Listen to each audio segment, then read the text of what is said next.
a disturbance at Acer Plaza? 10-4 dispatcher, verify address.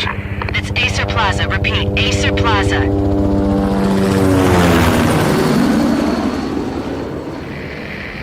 Shots fired on the rooftop. An assault in progress at Acer Plaza. Repeat, an assault in progress.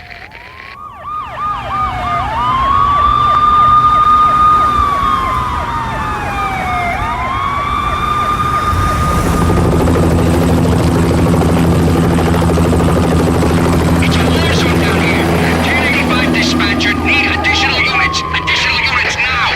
Officer in danger. Officer in danger. 10-5, please repeat. 10-5, all units, emergency. Officer in danger, Acer Plaza. Repeat, Acer Plaza, all units. They were all dead. The final gunshot was an exclamation mark to everything that had led to this point. I released my finger from the trigger, and then it was over. To make any kind of sense of it, I need to go back 3 years. Back to the night the Payne started.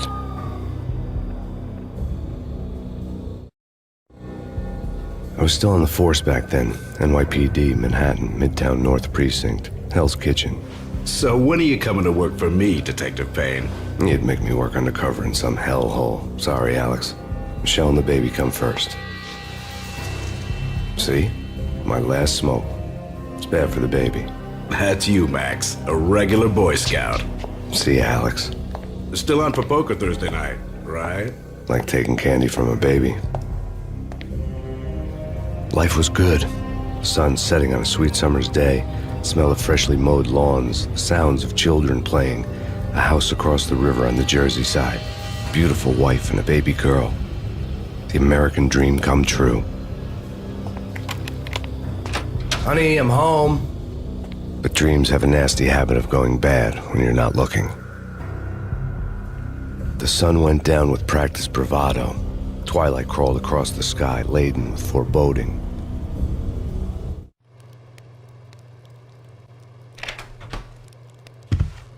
Michelle, honey, anybody home? I didn't like the way the show started. They'd give me the best seat in the house, front row center. What the hell? Something ugly had been tattooed on the wall, a map of things to come. It was a poison syringe, a magic tag full of diabolical meanings.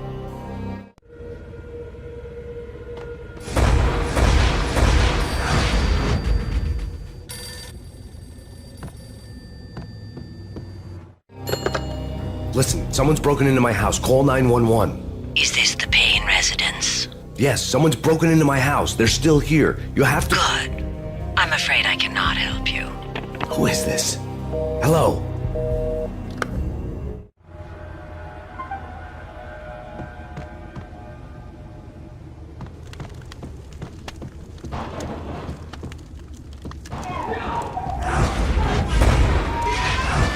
Michelle!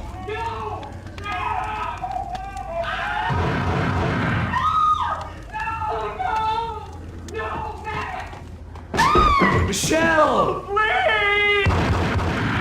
It's coming. Freeze! NYPD, drop it! Coming! Lieutenant!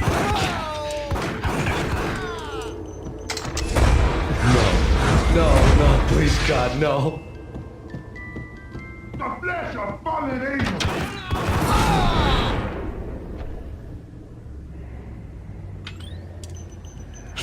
No, God, no, please, Michelle. Oh, baby.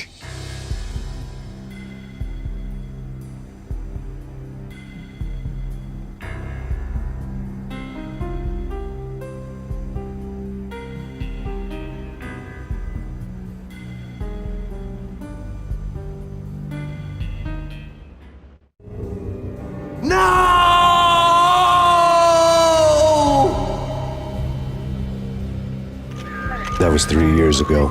Everything ripped apart in a New York minute. The killer junkies had been high on a previously unknown designer drug, Valkyr, V. After the funeral, I told Alex I'd be transferring to the DEA. It took us 3 long years to get a break in the Valkyr case. Then, finally, 2 months ago, a dime dropper tipped us off that Jack Lupino, a mob boss in the Punchinello crime family, was trafficking. I went undercover, infiltrated the worst mafia family in New York. I came in from the cold and the dark. Outside the city was a cruel monster. I've been slowly working my way from the small time to the big fish, trying to get to the source of the drug. Alex and BB were my only contacts in the DEA, the only ones in this decrepit city who knew I was down here. BB here. Something urgent has come up with Jack Lapino. You need to meet with Alex immediately at the Roscoe Street station. I hadn't had a face-to-face with Alex since I'd gone undercover.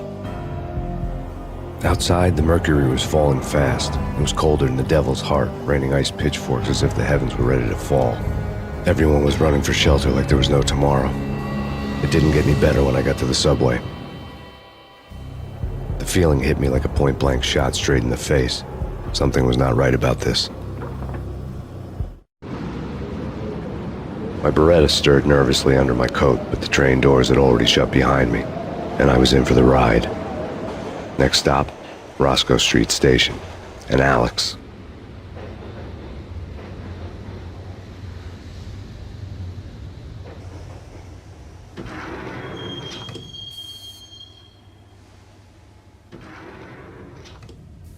The station was drenched in gloom. Alex was a ghost, nowhere to be seen.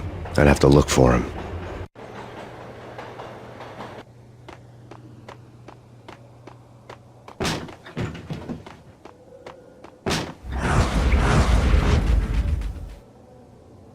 Death was in the air at Roscoe Street. I'd have to find Alex fast.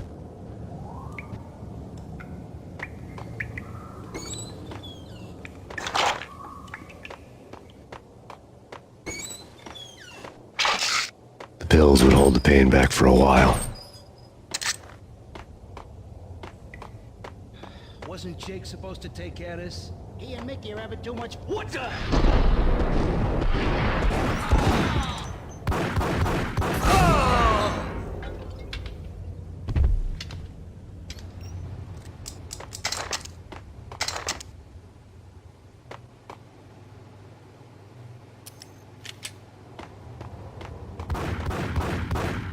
Yeah. What the?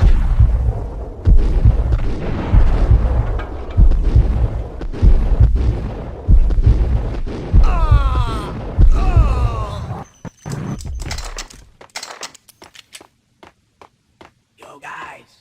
Yo, guys. Yo! Ah!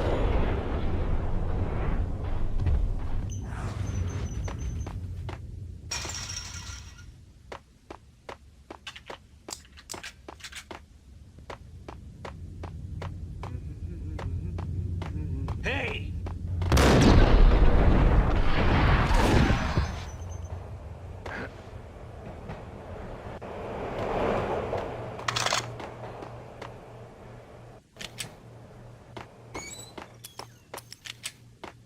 That's big. That's big. What the?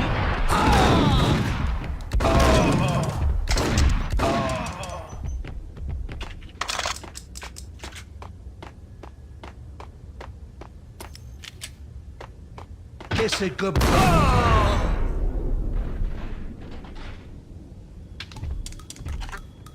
You saved me, man. What's going on here? A massacre. These armed thugs just appeared from nowhere. We need to get help. I can make the call from the control room 1 floor up. Can you take me there? Sure, sounds good. Follow me.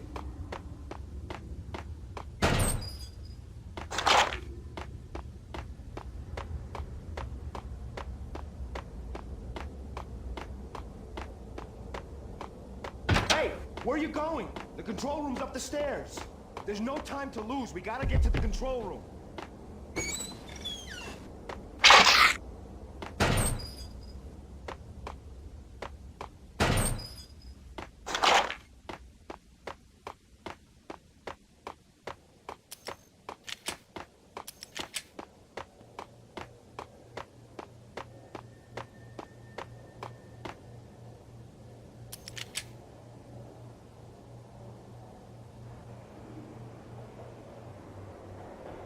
Home free. This way. What the?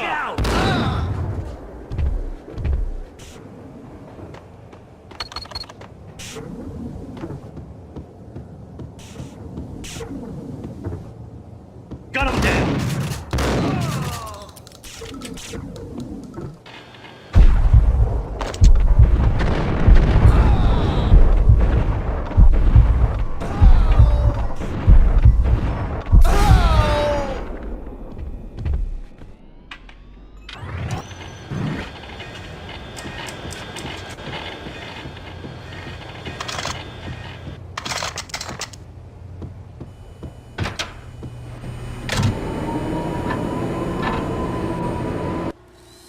The train lit up like a Christmas tree. The power was back on.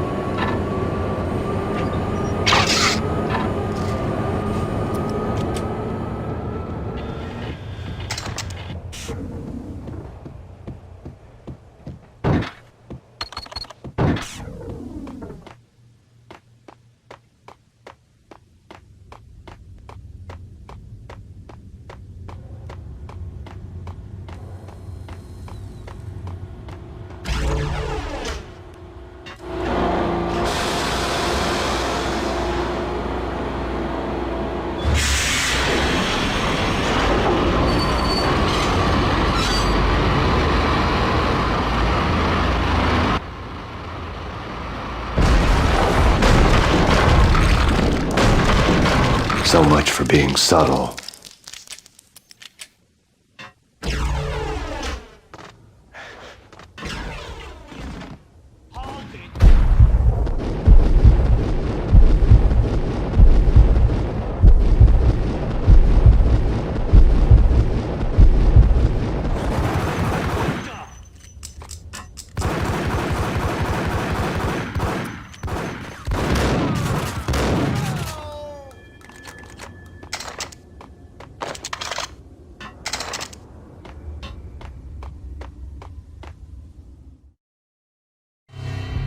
The rusty door led to an abandoned part of the station, closed off since the early 40s.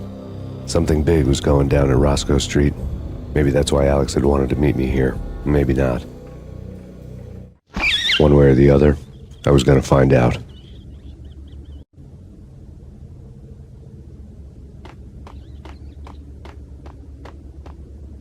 That's big. That's big. What the?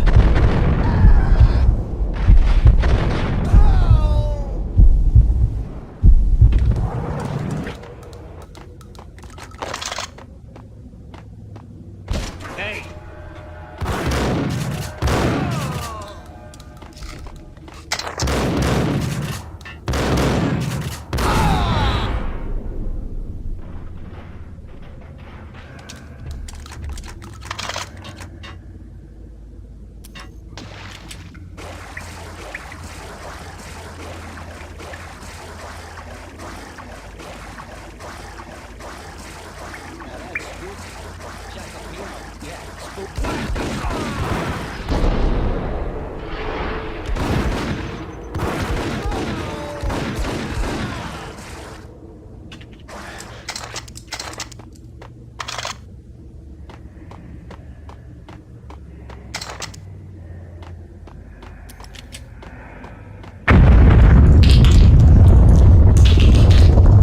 What the hell was that? Hold on here. Give me the detonator. Whack him!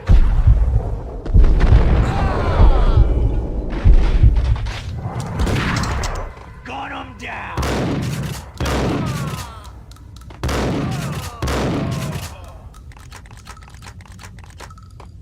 The door had been welded shut ages ago and the bomb was missing a detonator.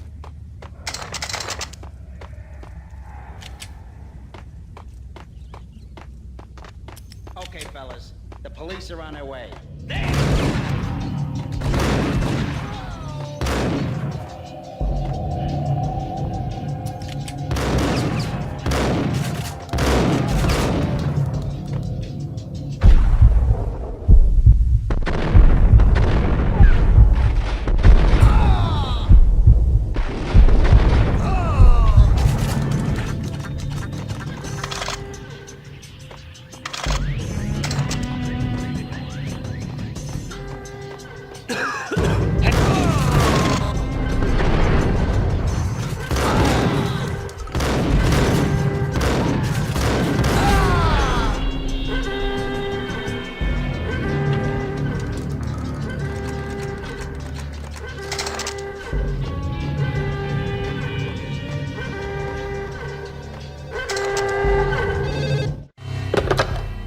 now live from the crime scene.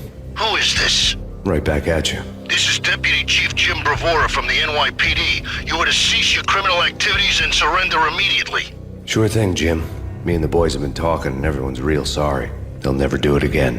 Who the hell is this? Being placed at the scene of a bank robbery wouldn't have tipped the odds in my favor.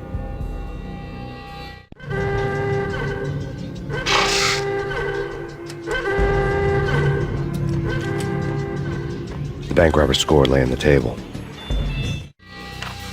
The bank robbers had been after Acer Corporation bonds. The Acer success story had recently been on every channel and on the cover of every magazine.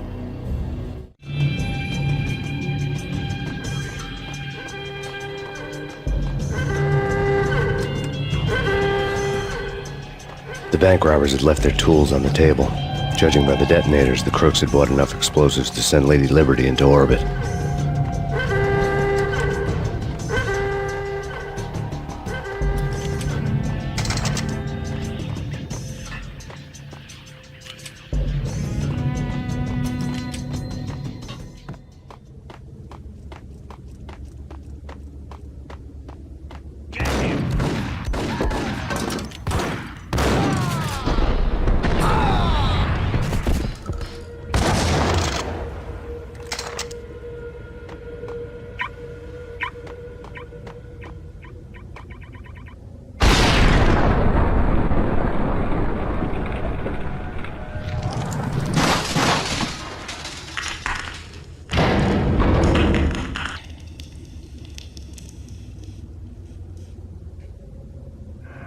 Hold it!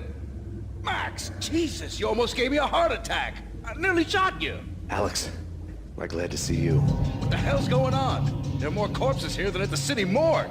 It's an armed robbery. A tunnel job straight to the Roscoe Bank vault through the old station wall. Is this why? This is Lupino's gig? This is Lupino's doing? Lupino's men? Really? You sure know how to pick a place? Can you get through? No, it's locked.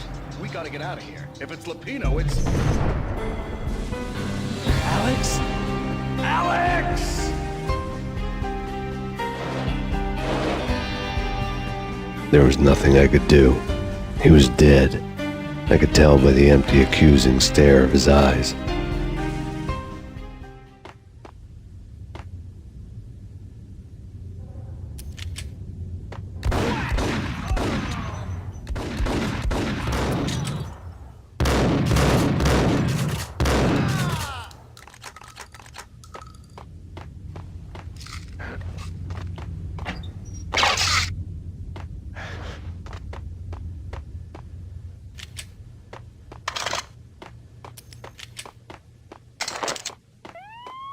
Let's get the hell out of here! Yo!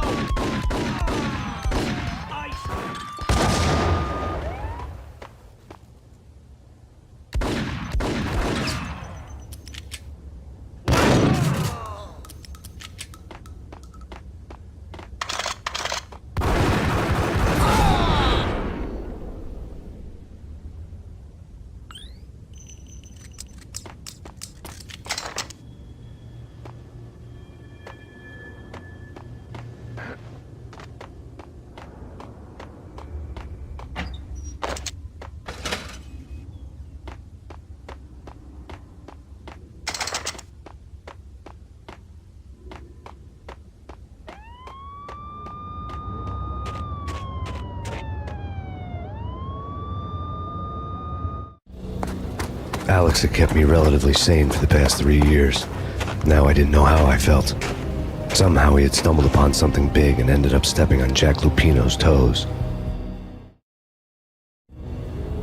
Lupino ran his racket of sex, drugs, and contract killings from a sleazy hotel in a slum block of tenements. The NYPD was closing in. I could hear the sirens. Their wail was a crescendo. Lupino thought he could get us by taking Alex out and leaving me to take the fall for it. All he had gotten was my attention. I went for the hotel first. It was a sad old thing with flickering lamps and faded colors, cheap mobster punks and tired-eyed prostitutes. I walked straight in, playing at Bogart, like I'd done 100 times before. The place was run by a couple of murdering mobsters with shark smiles. The Finito brothers. Ladies and gentlemen, it's the pain in the butt. Pain to the max. You're killing me. Did you make that up yourselves, or you get some wino downstairs to come up with it? Don't answer that. A rhetorical question. I got something for the boss. Lupino around? That kind of depends on who's asking. A friend or a junk squad plan. Don't answer. It's one of them, how do you put it, rhetorical questions. Lupino ain't here, but he said bye. Lupino wasn't in his cheap hotel. Instead, I ran into the Finito brothers.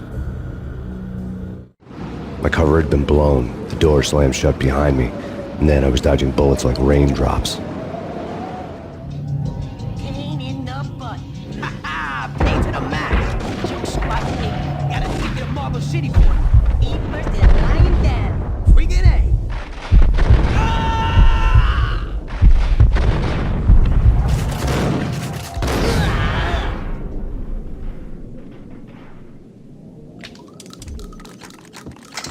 A letter on the desk caught my eye. Bosses! I had met Lupino only once. The gangster ran all his rackets through his right-hand man, Vinny Gagniti. Gagniti was a high-strung whiner on the verge of breaking apart, like an overamped Energizer bunny. He had the brains to run the business, but he lacked the balls, always falling short, taking his frustration out on underage addicts and call girls.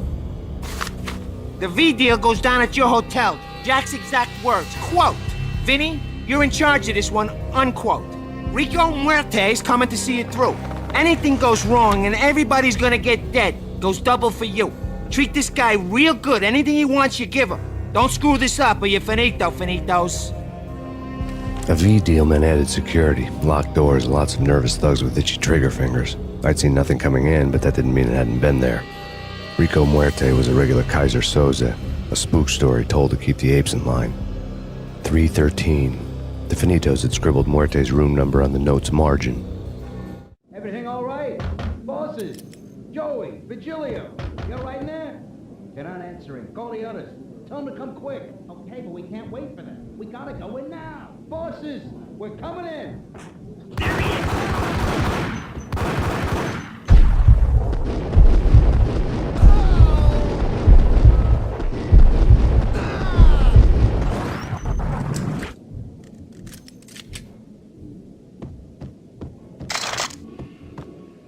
Getting out was not going to be easy. The staircase was locked and the elevator had been busted for a decade or more.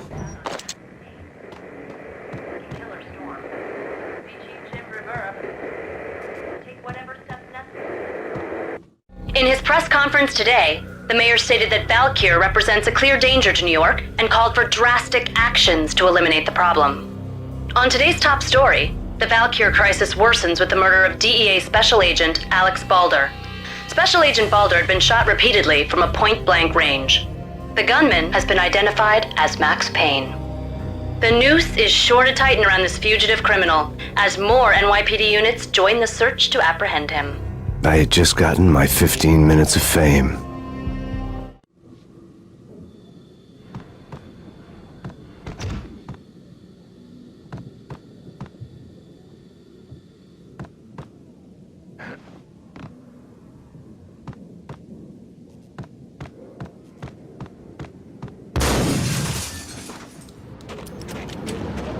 Something's wrong with the bosses. Payne's there and they're not answering. Let's go already. Payne's gonna... What the hell?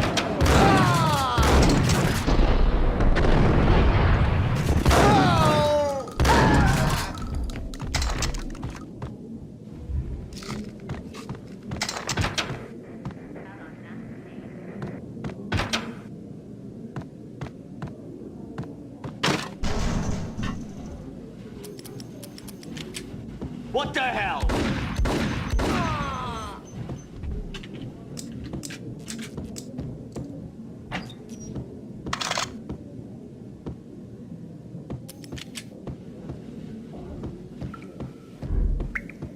Previously on Lords and Ladies.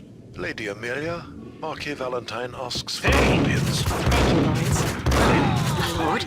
And now, an all-new episode of Lords and Ladies, brought to you in part by Acer Corporation.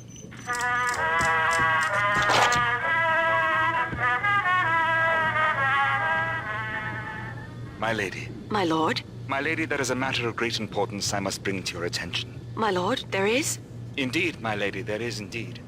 From the very first moment we met, upon that distant forest path, there has been sunlight in the autumn leaves blazing like the colors of your hair. Oh, my lord, you should not speak so. But my lady, I must. My lord, no! I forbid you. This cannot be. This must not be. But why, my love, why? My lord, it is too dreadful. Do not force me to speak the words. My lady, I beg of you, I must know. I would rather die than not know. Yes, my lord, we should both be dead, for this shame is too great for the living. My lord, I am your long-lost sister.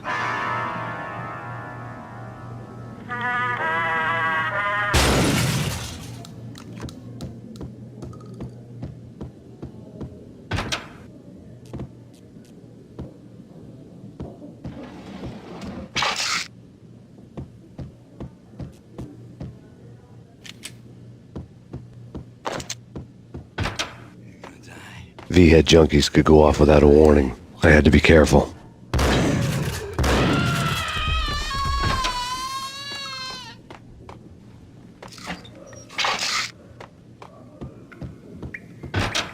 There he is! Got him down!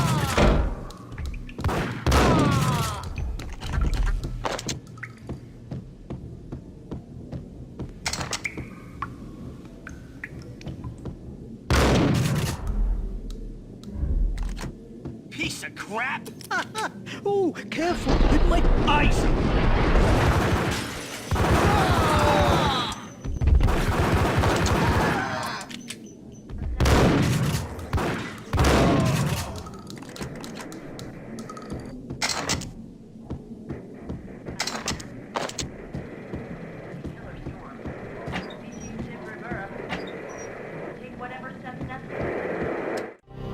Tonight, the city's fight against the nightmare drug Valkyr took a turn for the worse as DEA Special Agent Alex Balder was found brutally slain at the Roscoe Street subway station.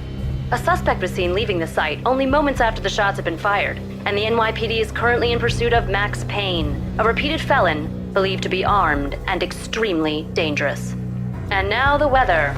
The worst winter storm in recorded history continues to pound the city. Here stated that Valkyr represents This party had been dead for a while.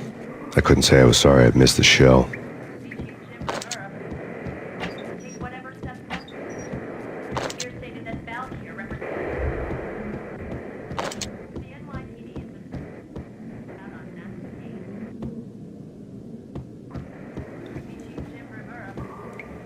I think I died. I think I'm dead.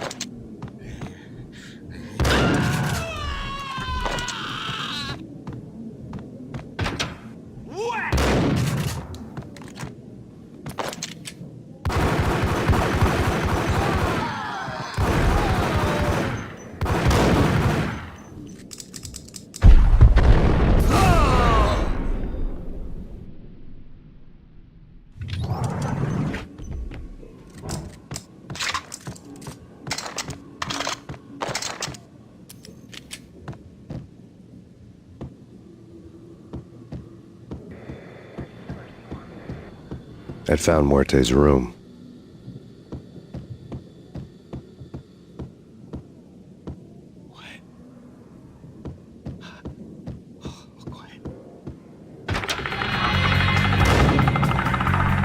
Muerte had received a letter.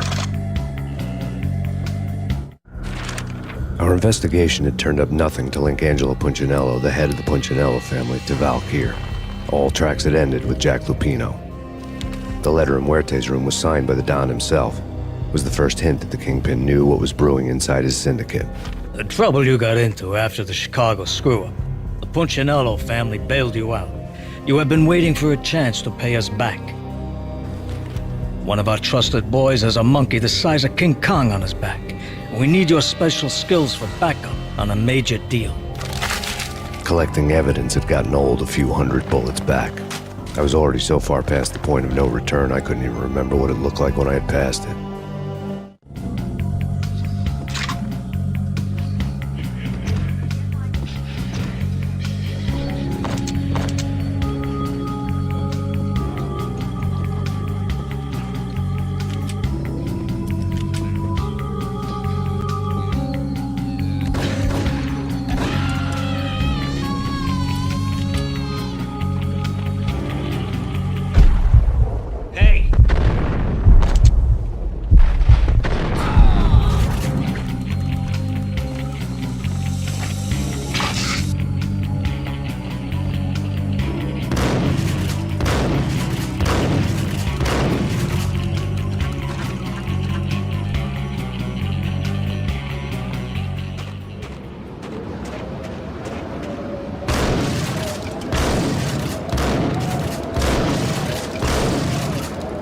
I didn't want to know what had happened here.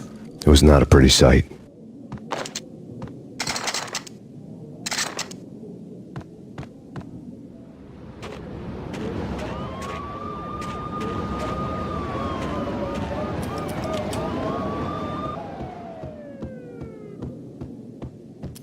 True.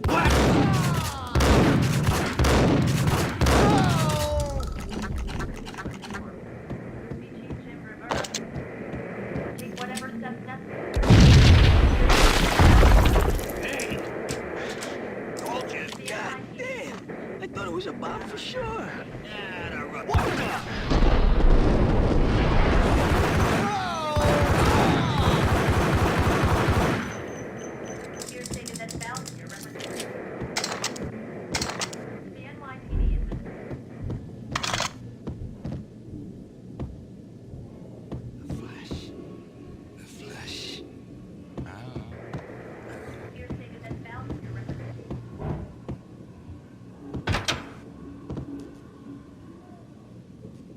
The hooker had left her diary on the table.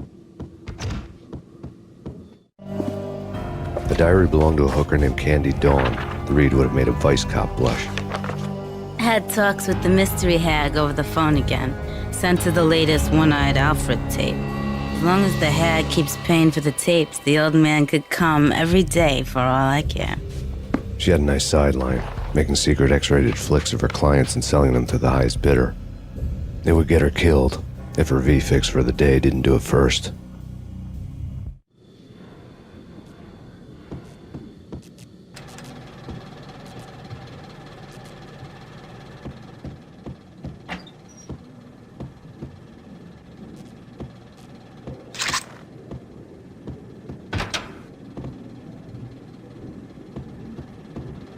What the hell? Tim, go get him. No, wait, you go get him. You go and get him.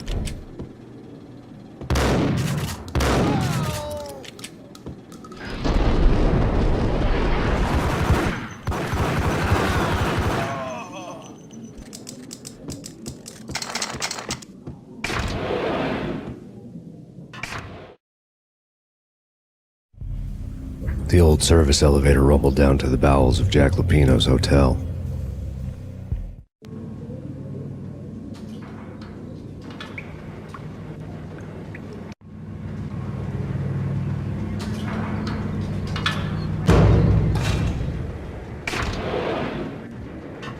It was freaking crazy. Nice up.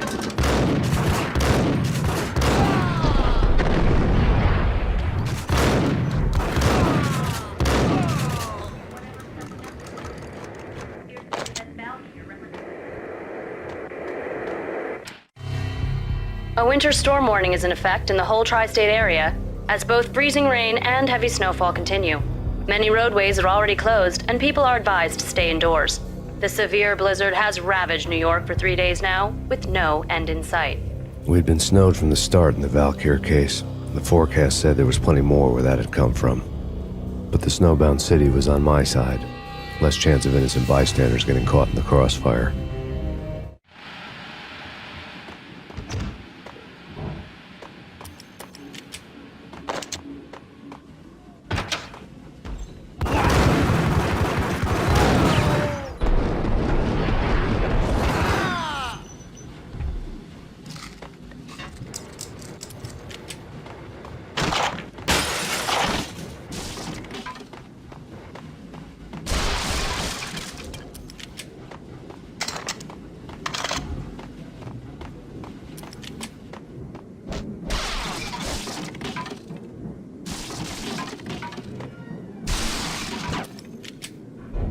Hey, yeah.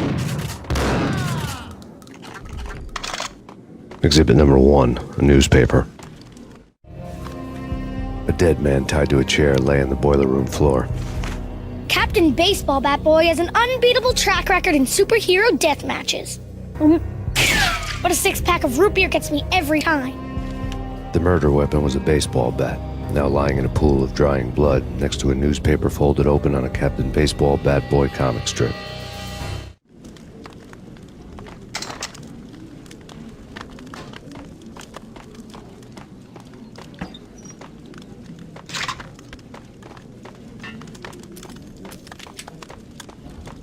take vampire movies. Why are they always set in LA or Mexico? They can't even get into the black.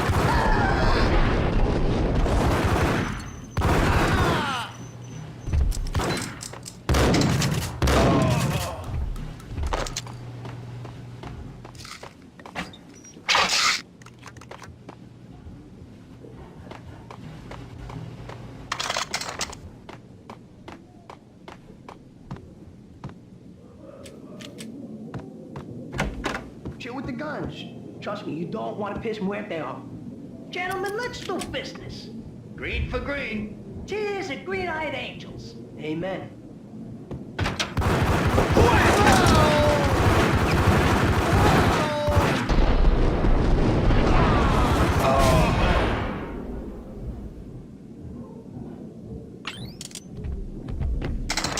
A lifetime ago, this would have gone down as a narcotics arrest.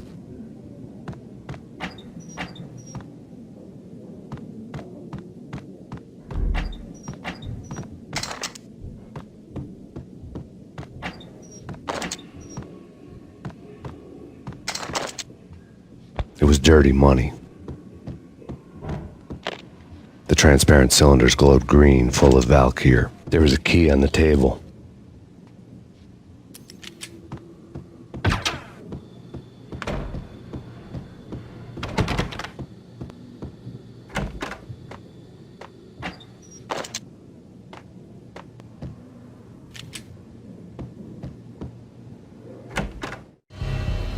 Two mad dog killers, ready to murder each other. They step into the next room, and I'm thinking, now they're gonna do it. But no. They sit down in front of a TV and solve their differences with the Kung Fu fighting video game. I tell you, Candy, I was so depressed, I strangled them both with the video game cables. Oh, Rico, you're so bad. I am, ain't I? Rico Muerte, big-time hustler.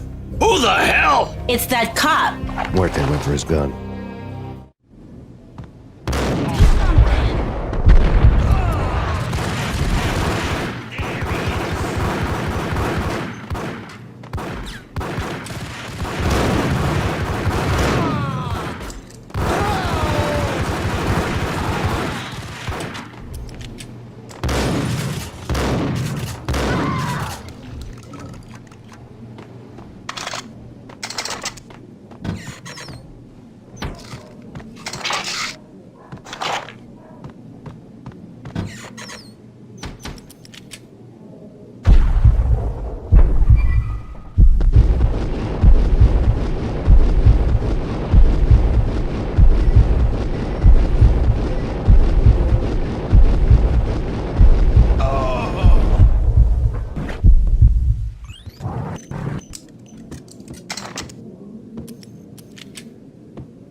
The antique switchboard was still in use.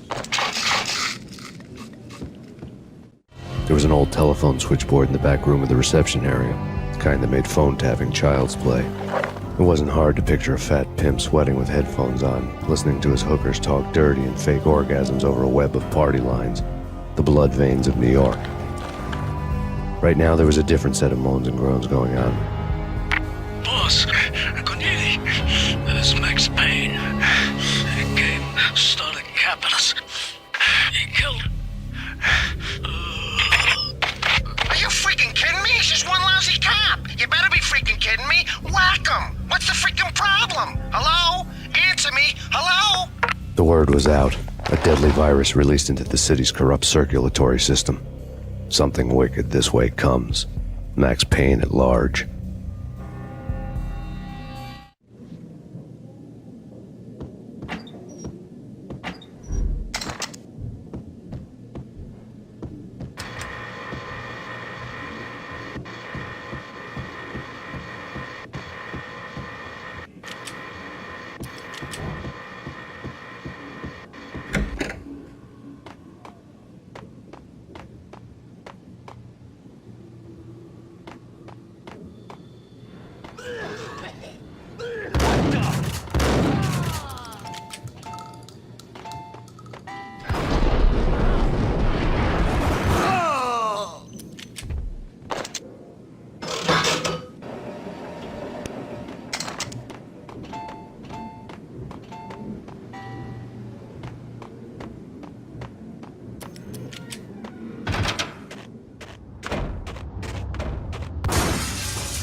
turn around, walk away, blow town. That would have been the smart thing to do. Guess I wasn't that smart. Lupino's tenement buildings were a seedy hangout for all kinds of sleaze. A liquor store, a pawn shop, a laundromat full of mobster bookies and loan sharks. The list went on. The how and why of it was a mystery to me, but they knew I was a cop. They knew I was coming, and they were going to get real trigger happy about it. I got to see Lupino's hangout all lit up. A bomb went off, turning snow into liquid gold. A pillar of fire lifted the remains of a car straight up into the air. The flames were highlighted on the hood of a black Mercedes-Benz as it coasted down the street real slow, as if the driver didn't have a worry in the world. I got a good look at the man riding shotgun. It was Vladimir, the head of the local Russian mob, the fly in Don Punchinello's suit. The ringing in my ears was the sound of a mob war being waged.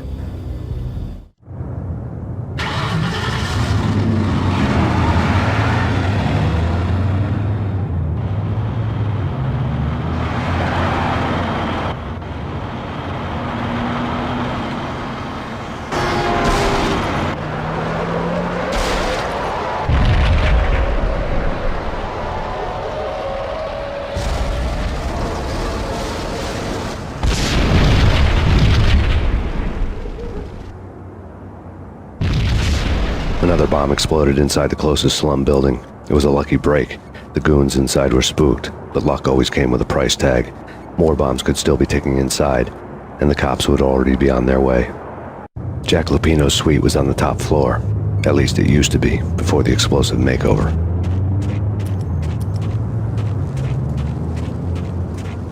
I don't know, man. I don't know about this. Quit worrying, man. Think of it as Christmas. Yo!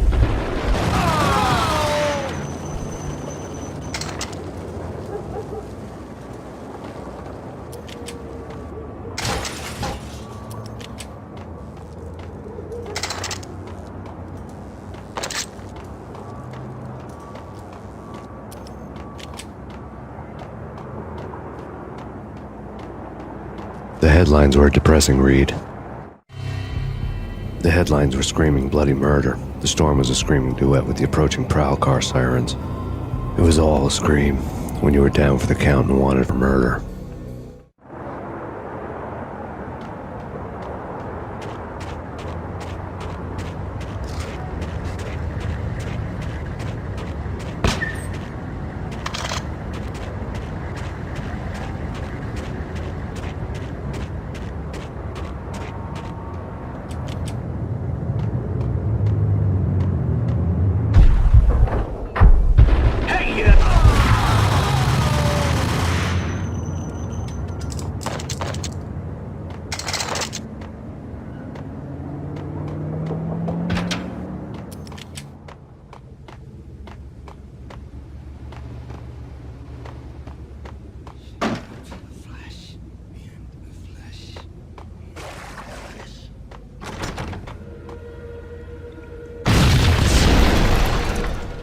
The whole building was rigged with explosives.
A beaten-up phone in the entrance hall was ringing. It could have been just a junkie in need of a fix, but it turned out to be something more sinister than that. Am I speaking to Mr. Payne? Who wants to know? My name is Alfred Woden.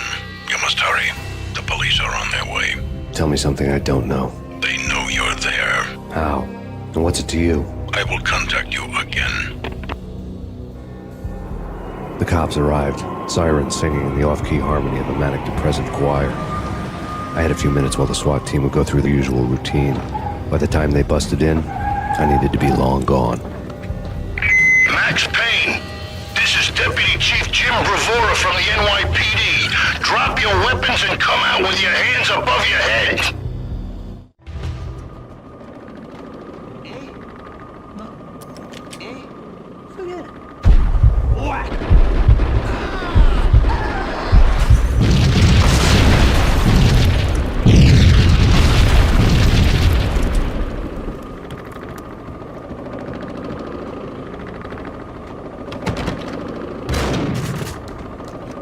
Someone had left a letter on the counter. Suddenly it all made sense. The bombs, the Russian mob boss making an appearance in person. Gognitti was his usual self, all talk and no walk. After our hit, the Russian has only a couple of guns left and they can be bought. There's no freaking way he has the guts to try anything after that. As it turned out, the Russian had plenty of guts. One thing you could count on, you push a man too far and sooner or later he'd start pushing back. There was a key on the shelf. Put your hands where I can see.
The bombs had destroyed all the stairs up to Lupino's office. The alternate route led there by way of adjoining rooftops.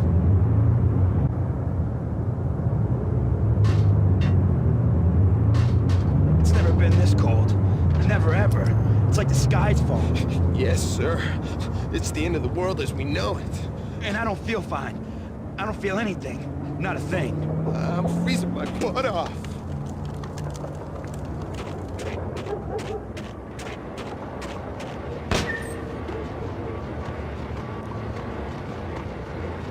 To get to the roof, I'd need to get to the elevator through the locked door up ahead. Pizza delivery. Never seen you before. Buzz off, Joker.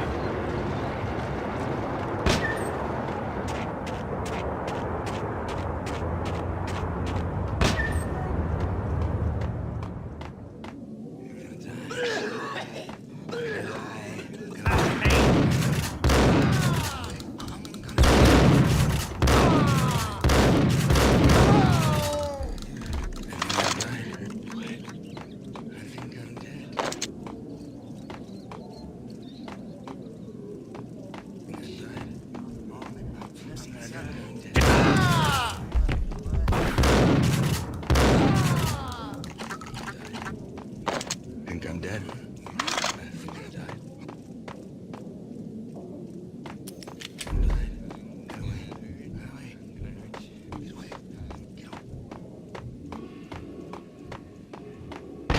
No, don't shoot! You know the clowns at the laundry? Me? No. You're no good to me then. What? No, the laundry, yeah. I know him, yeah. Get me in there. Okay.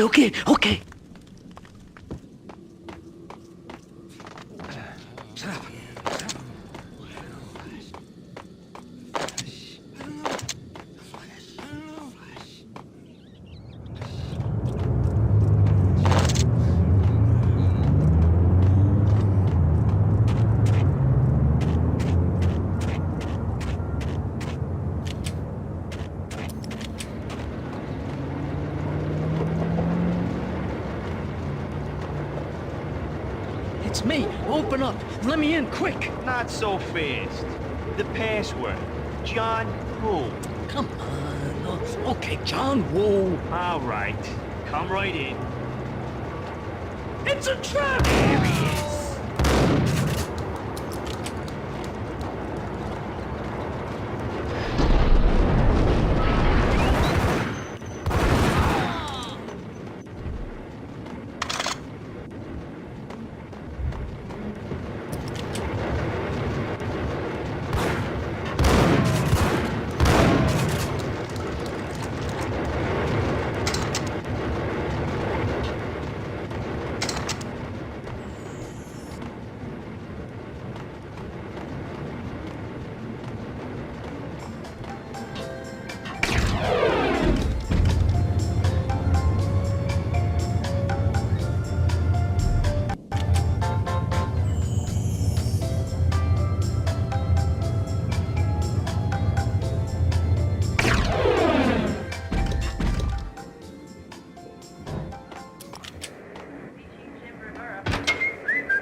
New York City is in crisis tonight, with reports of Valkyr-related gang war in the streets of the Bronx. Apparently, Max Payne, wanted for questioning in connection with the slaying of a DEA special agent earlier tonight, is waging a one-man war against his former partners in crime. Among the listed casualties so far are notorious mafia members Joey and Virgilio Finito, as well as Rico Muerte, himself a fugitive from the law, and a suspect for several murders in the Chicago area. The NYPD has been placed on full alert. A citywide APB has been put out on Max Payne. Deputy Chief Jim Bravura has promised to take whatever steps necessary to bring him to justice. What those steps may be remains to be seen. For NYCNN TV News, this is Kira Silver.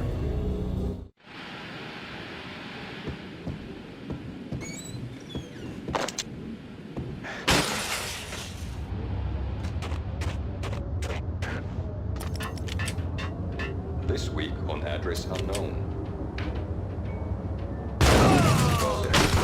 It's the last place I've been. That's where I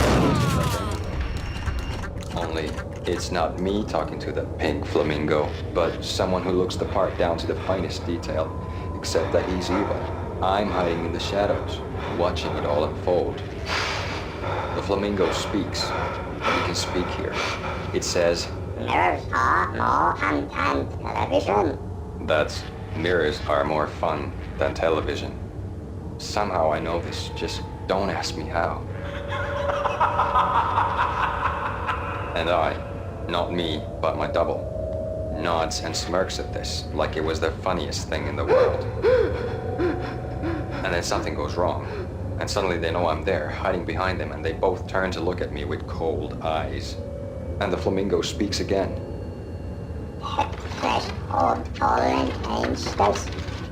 I have no idea what that means.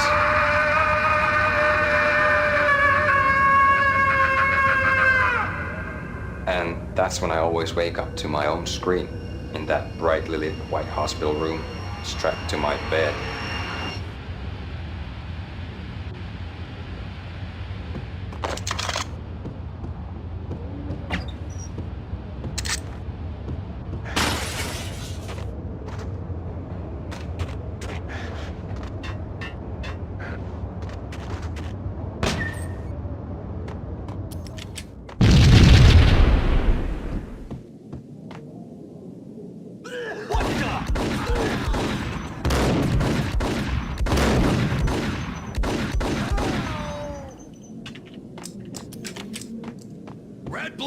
green? It's always red or blue in the movies. So, green? No, not the green.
What the hell are you standing around here for? They're bombing us. What are you doing? You're doing nothing. What are you doing? This is war. Freaking war.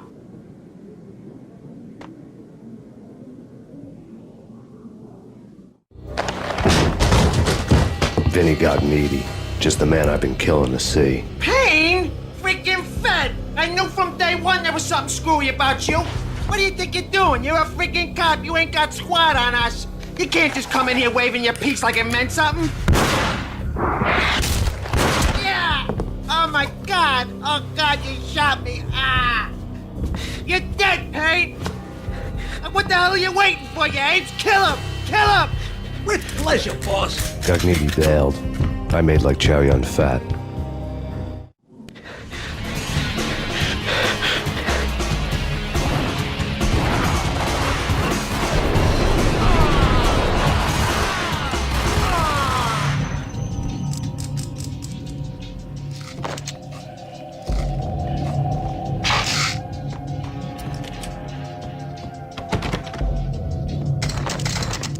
A crumpled letter lay on Gognitti's desk.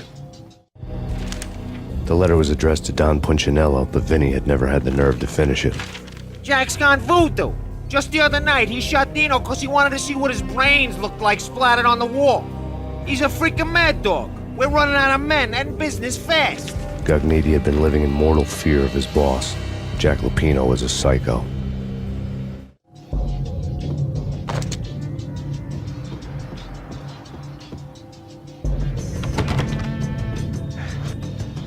Vinny Gognitti was running scared.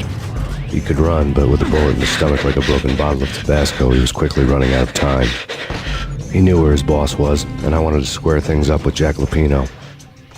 Gognitti would be moving fast. I don't know about angels, but it's fear that gives men wings.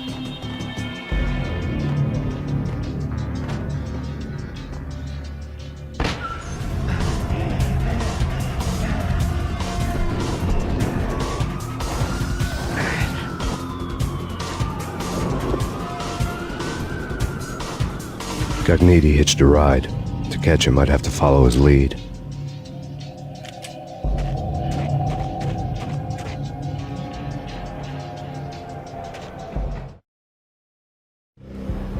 This was my second train ride of the night. The way it started didn't promise anything better than the last one.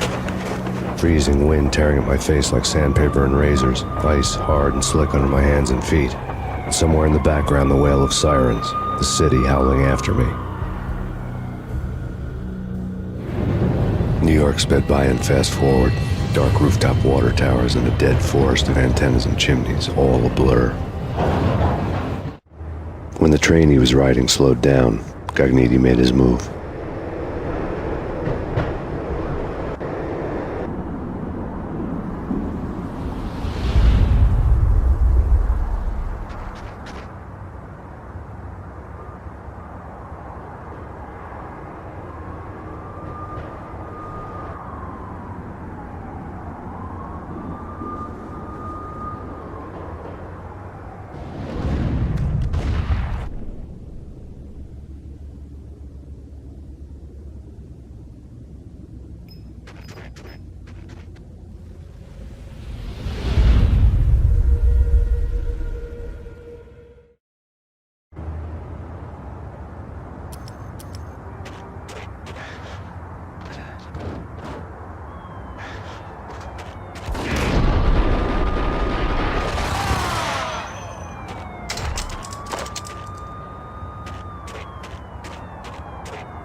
It's Payne! He's coming down the stairs! Shoot the bastard! Okay, boss, you got it. No problem.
What the hell?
Max Payne has nowhere left to go. We are very close to capturing him. You'll get a full statement then. Right now, I've got better things to do, ma'am. That was Deputy Chief Jim Rivera from the NYPD with no further comment at this time. Apart from his suspicious food habits, I figured Bravura to be one of the good guys. Fate had just dropped us on different sides in this. But when it came to capturing me, he was way out of his league. I had already ditched the cops a couple of rooftops back. For now.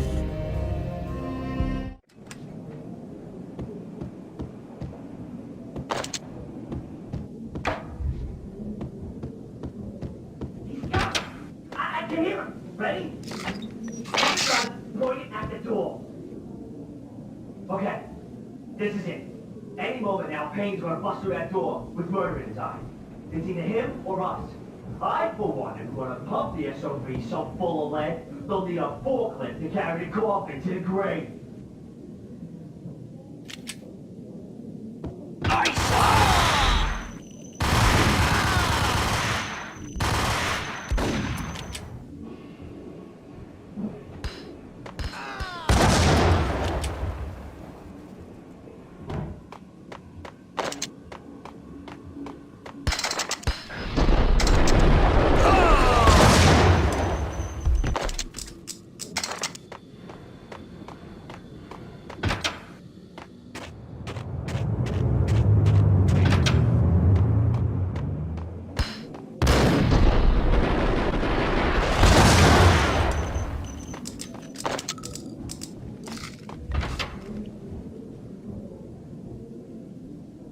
me, goddammit! Payne! I'll kill you, you lousy freaking cop!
Gagniti ran out of steam in a dead-end alley with steam boiling out of the sewer grates like all the fires of hell were burning high beneath us. It was shakedown time. Where's Lupino? Screw you! Bad start, Vinny. Police brutality! I rate pretty high on that. You can't just hurt me in cold blood? Just keep telling yourself that. Listen good, Candyman. I'm not gonna be anybody's fall guy. I want to know where your boss is hiding. There was no glory in this. I hadn't asked for this crap. Trouble had come to me in big dark swarms. The good and the just were like gold dust in the city. I had no illusions. I was not one of them. I was no hero. Just me and the gun and the crook. My options had decreased to a singular course. I'll tell you, just don't hurt me no more. Lupino's at Ragnarok, the nightclub. Book me, take me, hold me to the freaking jail, just don't hurt me. Your rights will be ready at your funeral. Ragnarok was Lupino's private nightclub, a den of drugs built into an old theater. I knew what waited inside. V had junkies ready to explode in random acts of senseless violence, and Lupino's goon squad, the worst stone-cold killers this side of hell. Ragnarok was as inviting as a headache, flickering and flashing to a machine gun beat. The belly of the nightclub was a gothic theme park that began with bondage games and led to the nasty stuff from there. As subtle with its dark message as a cop killer bullet through the heart, like father, like son, just like Jack Lupino.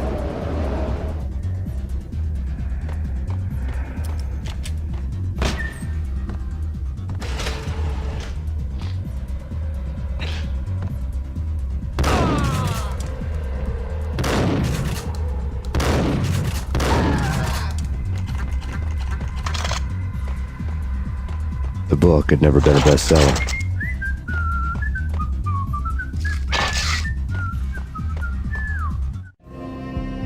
Given the setting, I was surprised to find that somebody had been passing time reading. The paperback was entitled The Age of Murder and Storm. The blurb on the back mentioned Norse mythos and Ragnarok, the end of a Viking world with a terrible winter that covered the earth in ice, when vile crimes were rampant and all humanity lost.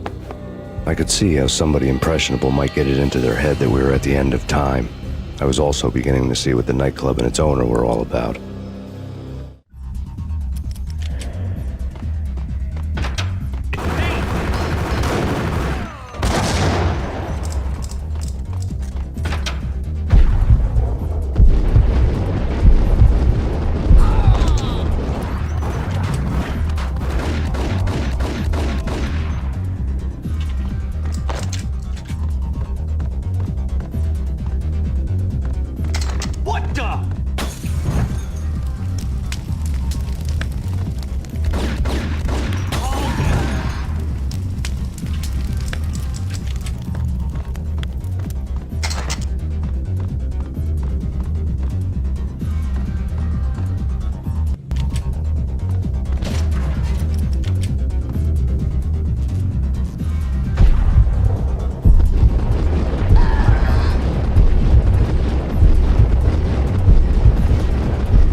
books on the occult had been piled on the table. The room was stacked with light reading, such as Necronomicon, Witchcraft, and Paradise Lost. Old exotic titles like Malleus Maleficarum and De Umbrarum Reini Novum Portus. Books with pentagrams on their covers, all dealing with the occult and the infernal, lying between stacks of horror videos and a couple of Ouija boards. The only thing I could take seriously was the thought of Lupino taking it seriously. He had been spending a lot of time getting intimate with the guy downstairs.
Hey, yeah.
The backstage area led to Lupino's inner sanctum. The hot air inside was like an invisible wall, thick with incense and something else, a sickly sweet smell that made you gag. This was the rotten core of the Big Apple. Lupino lurked somewhere ahead, like a spider at the center of his web, waiting. The vapors in the air started to make my head swim. Torn pieces of a letter lay scattered on the sofa. Punchinello had threatened Lupino in writing. The note had been torn to pieces, bloody fingerprints all over them. Don't want you to think that one of my boys is not playing with a full deck. Shape up, Jack. We are running a business here. I'd hate to send the trio to strong-arm you. The trio were the Don's notorious henchmen. It was obvious that Lupino hadn't been intimidated by the threat. Lupino's notes covered the table. Jack Lupino was crazy, all right. The table was scattered with notes of demented arcane nonsense written in rusty blood, a mishmash list of demons, devils, and dark gods evoked. Beelzebub, Asmodeus, Baphomet, Lucifer, Loki, Cthulhu, Lilith, Hela, blood given to you all. He was after that old Faustian deal, your soul for power and fortune. Just sign on the dotted line with your blood. Lupino's notebook lay on the pedestal. Jack Lupino was crazy, all right. Mythic wolves, let loose to devour the sun and the moon. Lupino is the wolf.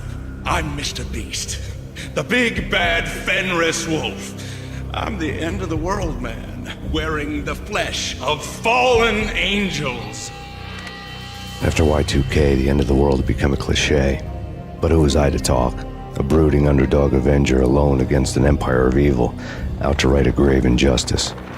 Everything was subjective. There were only personal apocalypses. Nothing is a cliché when it's happening to you. The flesh of fallen angels! Come to me all! Astaroth, Beelzebub, Asmodeus, Baphomet, Lucifer, Loki, Satan, Cthulhu, Lilith, Hela! Blood to you all! Secret. Reality. I've seen it. The corruption of flesh. Oh! I'm the wolf, yeah! I am the wolf! It's close. It's coming. You have come.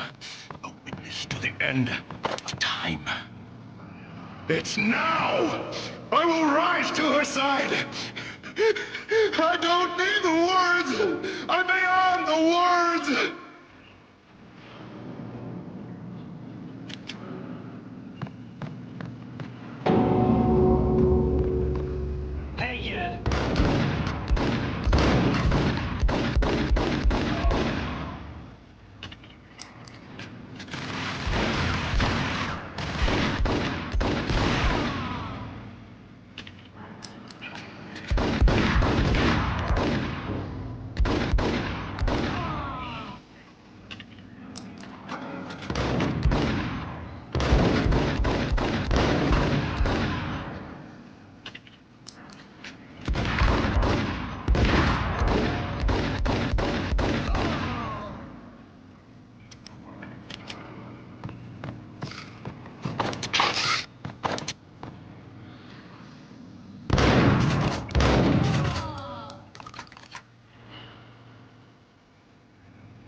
I had known there'd have to be a catch in it somewhere, and this one was the Empire State Building of catches. Lupino was pumped up and dying to go 15 rounds with a mutant alligator. And then he started this spooky monkey talk, straight from a bad dream. Mine. I have tasted the flesh of fallen angels. I've tasted the devil's green blood. It runs in my veins. I've seen beyond a world of skin, the architecture of blood and bow and arrow. Death is coming! She is coming, and hell follows with her. This is the twilight winter. I am ready to be her son. Her time is now, and all who stand in her way must die!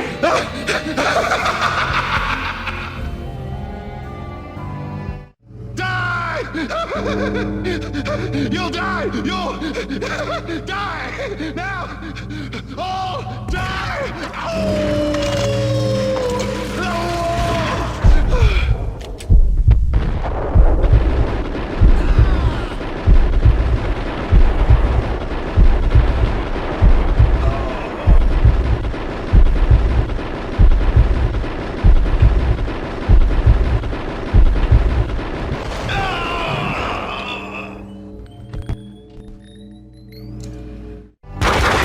Lupino finally went down. I wanted to make real sure he'd stay that way. V was a bad monster. Turned them into friggin' zombie demons from outer space. I think he's dead already. Huh? And that's when it happened. But dead or not, you've got the wrong guy. In stepped this knockout femme fatale holding a gun to my face. I returned the favor. Lisa Punchinello. Lisa Punchinello was the Don's wife. Mona Sachs. Lisa's evil twin. Your safety's off, evil twin. You might hurt someone with that gun of yours. Lisa's the damsel in distress. I'm the professional. I'd blow you away without batting an eye. Sure, and you can check out my credentials splattered all over this joint. Jack couldn't have framed you. Not the state he was in. We're after the same slime bag. Angelo Punchinello's the one who murdered your friend and framed you with it. You know this for a fact? I've got my sources. I don't have a clue these days. I just shoot them as they come. Who put a contract on the Archfiend? This one's mine. I hate the guts of that sadistic wife-beater. Why not pool our bullets for this one? I thought you'd never ask. My finger was starting to twitch. How do you like your whiskey? I'm easy, as long as you don't try to slip me a Mickey. You're a real angel, Max. It was good stuff. Tasted sweet as honey going down. Nothing personal. Can't risk you going berserk and getting Lisa killed.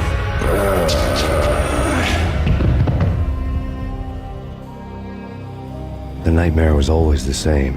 Violent shapes moving in darkness, old and ugly. The killer's mad laughter was a riddle filled with wicked innuendo.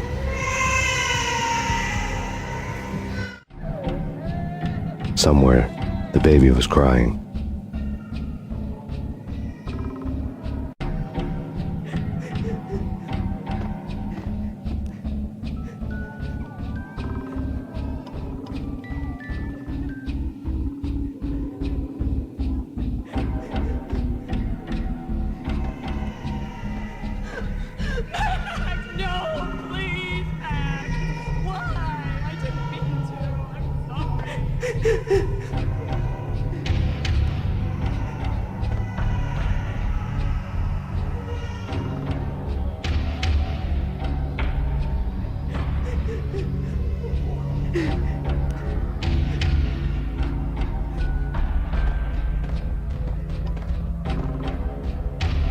Should have known it when we found you snoring next to Lupino's corpse. A comedian, huh? The pictures were filled with good old times.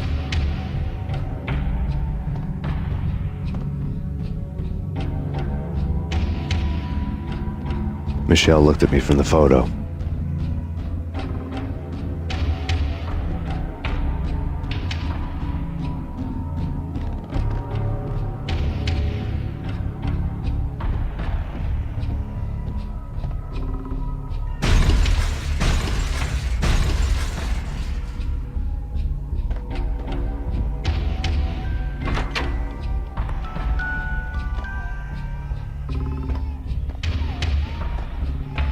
I really love to watch cartoons. Captain Baseball Bat Boy's my favorite.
No, please, God, no.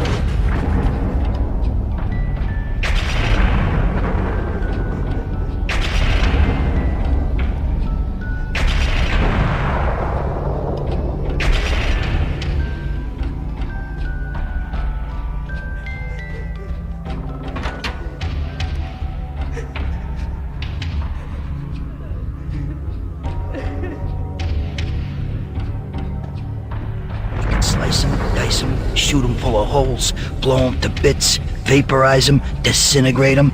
No matter what you do, they'll still be back, good as new.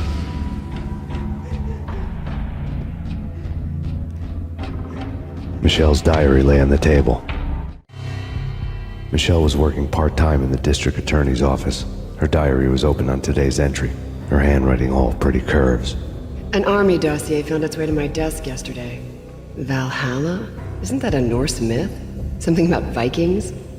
I tried to tell Max about it, but he was busy, that cute frown on his brow. Guess it's nothing, just a mix-up at the courier service. From now on, I would always find time for her. It was a hollow promise. Too little, too late.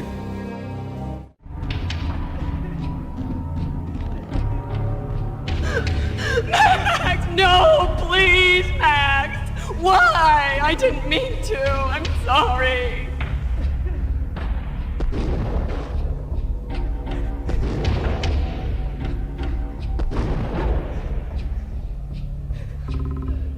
Murderer! You killed her! Nothing like that ever happens in the real world.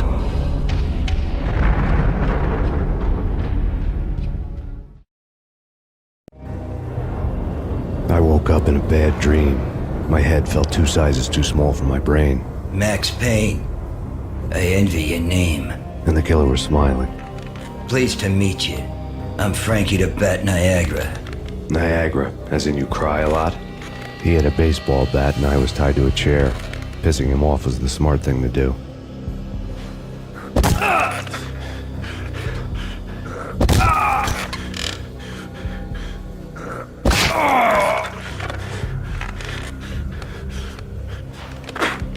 Nothing wrong with a little laugh now and then.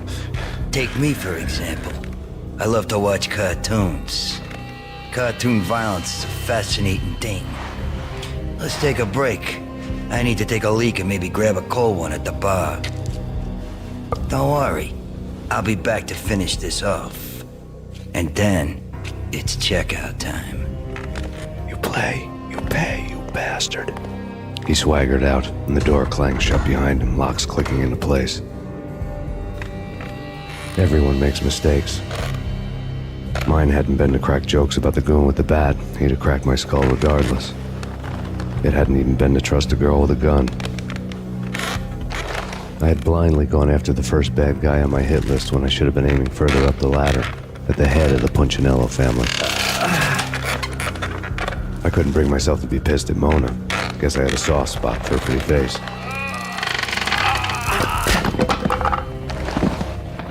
But when somebody decides to play baseball with your head, you tend to get sore. They had dragged me back to the basement of Lupino's hotel. I was beaten, bruised, and blue. I felt like the chair I had broken to get free.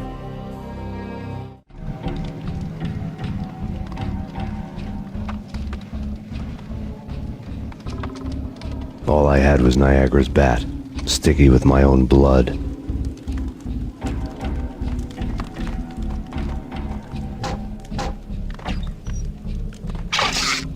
Without a gun, I'd be no match for Frankie's men. I'd have to play hide and seek with them.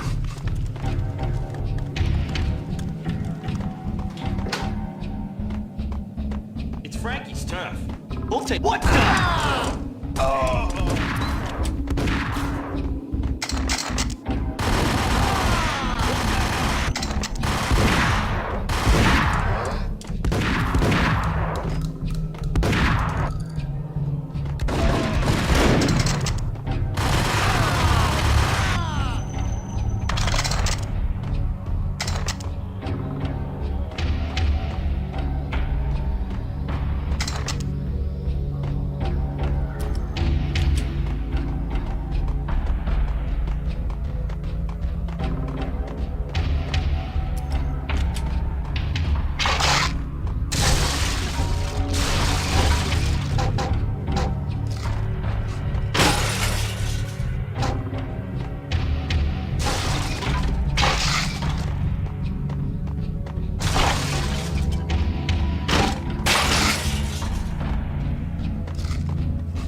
Another newspaper caption for a murder scene.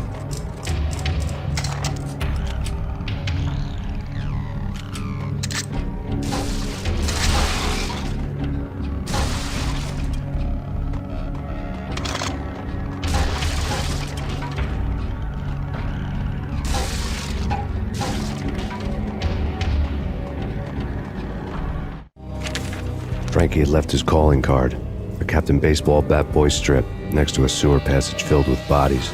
You'd better not mess with Captain Baseball Bat Boy. Even my arch enemy, Bicycle Helmet Girl, swoons at the sight of me. Aha! There were enough corpses to put a mass murderer to shame.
Things were fast going from bad to worse.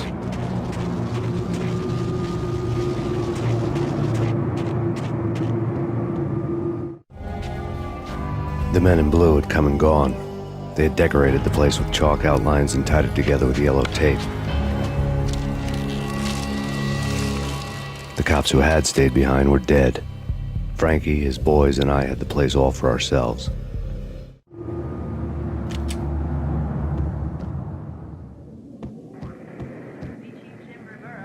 Just forget about it. Just forget about it. Hey, just forget about it. That crazy witch, you should have heard her. She was a real scream when the boys caught her trying to cap the Don. Oh, that's freaking bad. To the trio? That's even worse than what Frankie's doing to that poor bastard downstairs. She's gonna take a long time to die. The mobster muscle on the phone was talking about Mona. Punchinello's trio were nothing but bad news. It's Payne!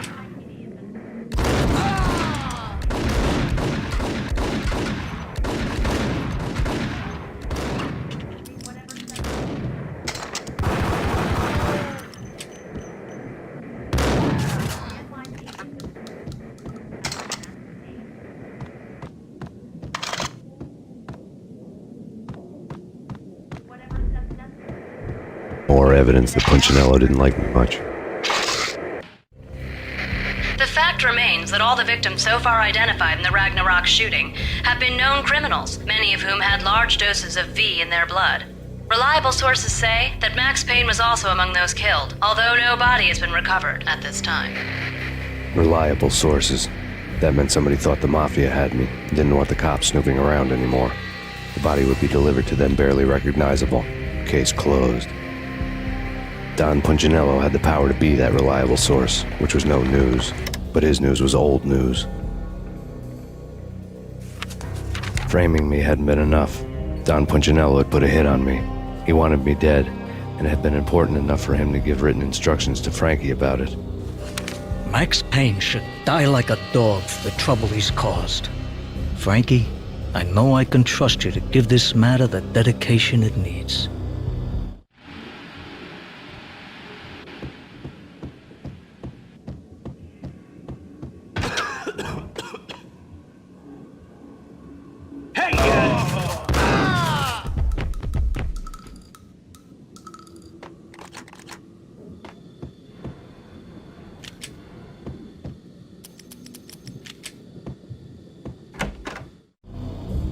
The hotel bar was fast developing quite a history. True to his words, Frankie was there, having a beer. Jesus Christ. How the hell did you get loose? Got bored waiting. Thought, what the hell, we could just as well finish this here.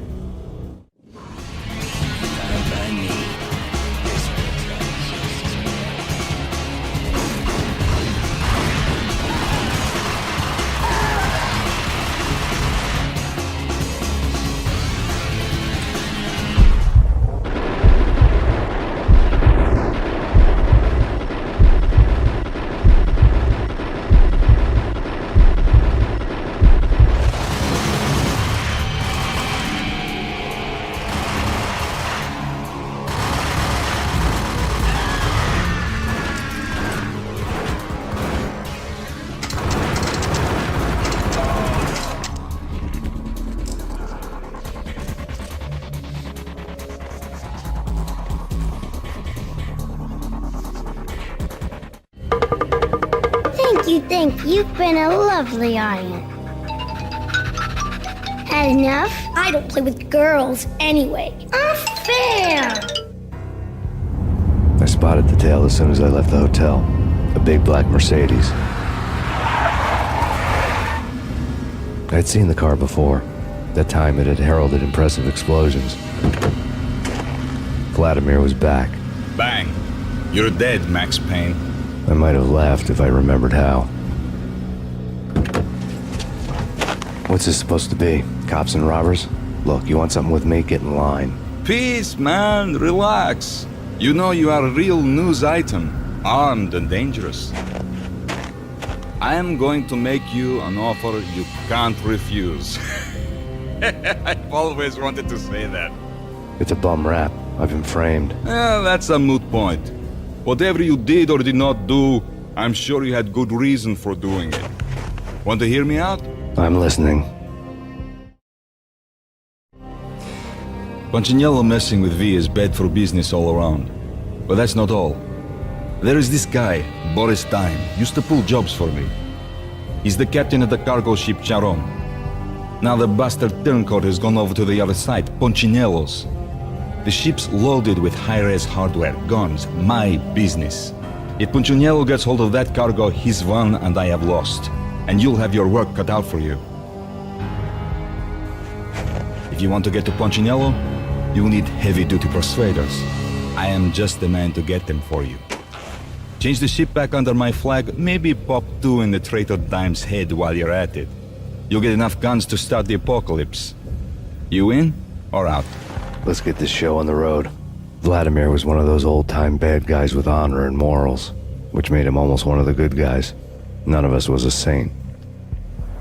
The Brooklyn riverfront was a maze of rusty containers, sharp-boned cranes looming up from the snowstorm. On a night like this, you couldn't help but think of the dark army of dead men sleeping with the fishes, cement shoes in line. No Minotaur lurked in this labyrinth, but somewhere out there, on the clanking deck of his cargo freighter, the skipper of the Chiron was waiting, like the ferryman of the river Styx.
what matters, Payne.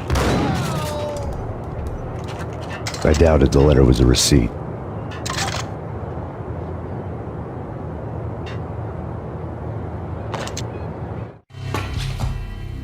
Rico Muerte had come to town to do more than just sort out family troubles. Exhibits number 1, 2, and 3. A briefcase of money, a sniper rifle, and an envelope with one word neatly printed on a folded piece of expensive paper. Mayor. It didn't sound like a mafia contract at all. It was too cold and too to the point.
What the hell?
I had found Boris Dime's ship.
Rust had crept over the sides of the cargo steamer a long time ago. Boris Dime would be on board. I'd have to smoke half of his crew to even get near the gangplank. The guns were probably being kept in the hold, buried amidst the rats and oily water.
Angie, tell me, how much did Dime cost you?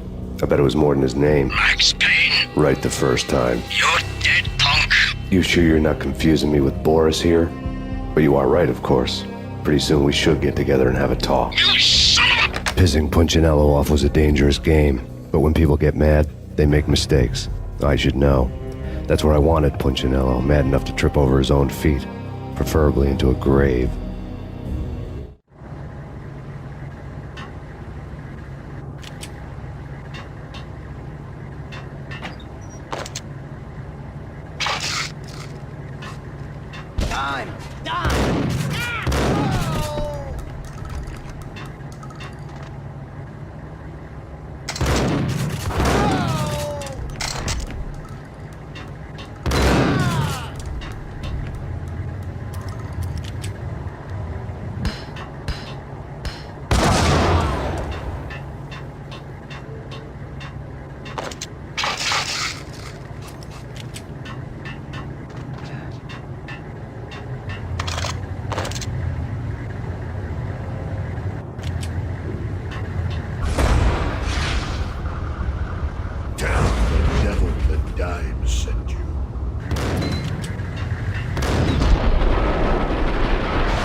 says different is calling me a liar. Glad of you here. Collect all the guns and ammo you want. Meet me on the bridge afterwards.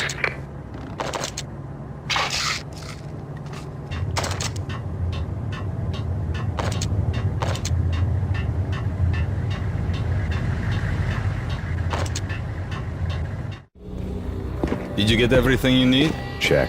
I owe you. Anything you need. This is my solo. When I'm through, Punchinello won't be anybody's problem anymore. Clear as vodka. But anytime you get between a rock and a hard place, just whistle. This could be the beginning of a beautiful friendship. You really get a bang out of this big-time gangster act, don't you? Even with all this firepower, I figured I couldn't get to Punchinello at his manor. I could only hope that he wouldn't pass a chance to hear me beg, to see he's won. This is Max Payne. I want to cut a deal. Payne, you're a dead man. That's what everybody keeps telling me. I got your ship and her cargo. I want to meet. No pain, no gain. Capiche? You know my restaurant? Yeah, I know it. 1 hour. Punchinello's restaurant had seen better days. Snow was falling like ashes from post-apocalyptic skies, but that was outside. Things would soon get hot in the Don's restaurant. I knew it was a long shot, Angelo Punchinello actually showing up, but there was no crime in hoping.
Punchinello was burning to get me.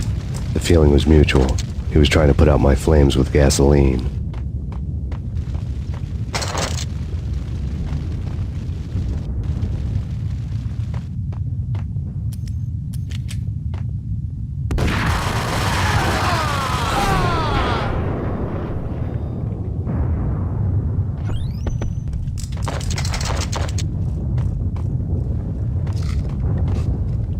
The mobsters have been guarding a real treasure. The way out of this disco inferno. There he is!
Vlad had seen my smoke signals. The Mercedes was revving to go, almost drowning out the banshee wail of the sirens. You coming? We'll drop you off at the Punchinello Manor. Sounds good to me. When this is over, look me up. I could use a professional like you. I'll keep that in mind. The night groaned with cold. The garden lights flickered nervously. In their light, the falling snow was dead white before the darkness ate it up. I had heard the stories. The trio were mad dogs. They'd have hung the heads of their enemies over the manor gates if the capo had only let them. Punchinello wanted Payne. He'd see the pain. The trick in my situation was that there was no trick, no matter what the movies tell you. No rules, no secret mantra, no roadmap. It wasn't about how smart or how good you were. It was chaos and luck, and anyone who thought different was a fool. All you could do was to hang on madly, as long and as hard as you could. Someone had graciously left the back door open for me and killed the guards.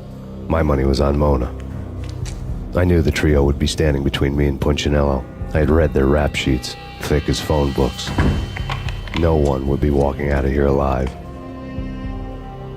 The numbing cold of the broken night had followed me in.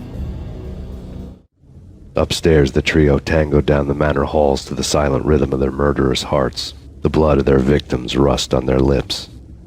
Vince Mugnano, Pilot Providence, a.k.a. Big Brother, and Joe Deadpan Salem. The pistol was a frozen lump in my hand, piercing the skin, gnawing me to the bone.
No one's going anyplace. Too late for that. He walks in, we waste him. Vinny and Joe and Pilot won't get the credit for this kill.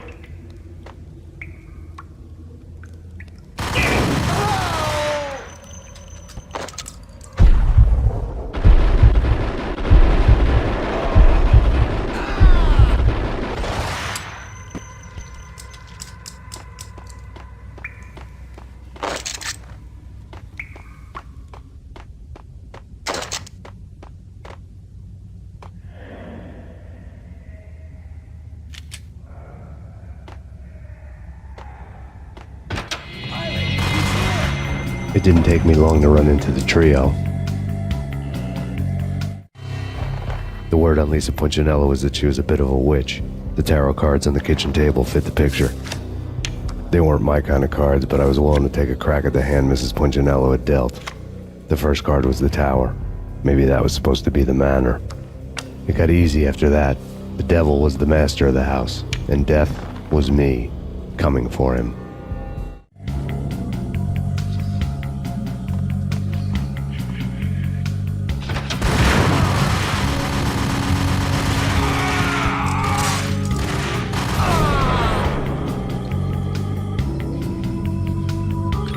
One down, two to go.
This way. Stop anything. Up.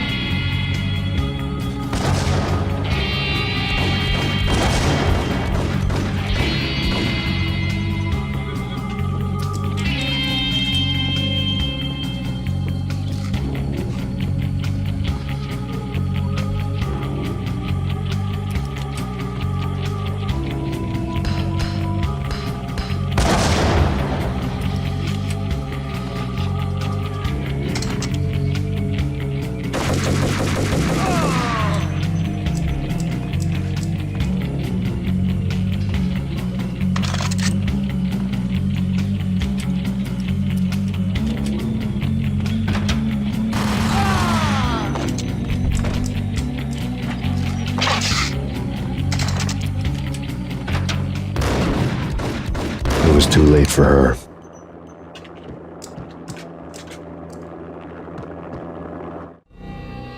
You're a real angel, Max. I couldn't tell whether it was Mona or her sister. The body was a mess. The sick bastard had really gotten a kick out of it. Seeing her lying there got me thinking about another woman's body on another bed. Got me thinking about a fallen cradle.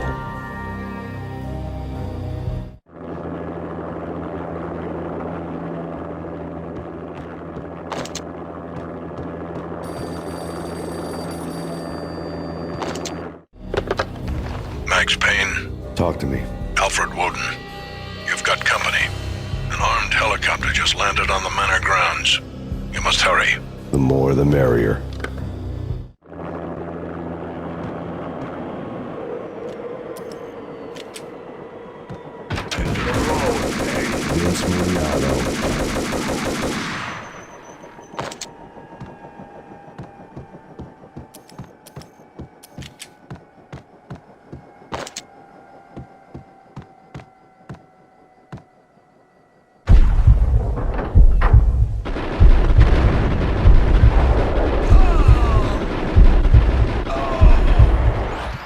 Punchinello's trio was done for.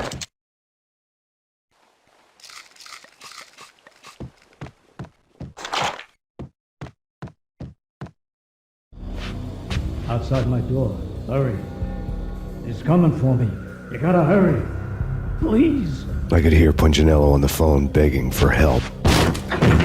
He should have been saying his goodbyes. Punchinello was a pushover. The moment I stepped into the room, he folded like a deuce before a royal flush. No, wait. I was just doing what I was told. I couldn't refuse. She's someone high up. Government, maybe. I don't know. He was trying to buy more sand for his hourglass. I wasn't selling any.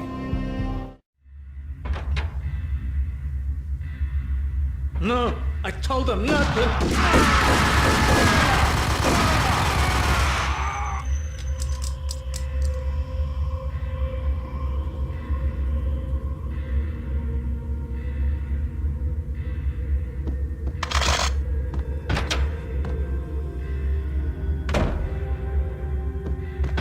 Drop it. Don't move. Game over, Max Payne. I could tell when I was outgunned. It was time to take another beating. The mystery witch was a real barracuda. Trouble on dagger heels, a smoking assault rifle in her hand, and an army of killer suits behind her. How sweet. I get to kill two birds with one stone. Sooner or later, it was going to catch up with you. Mr. Payne, it's time to show you the benefits of my brew. Be a good boy now. You'd find that Lady Luck was really a hooker. You were fresh out of cash.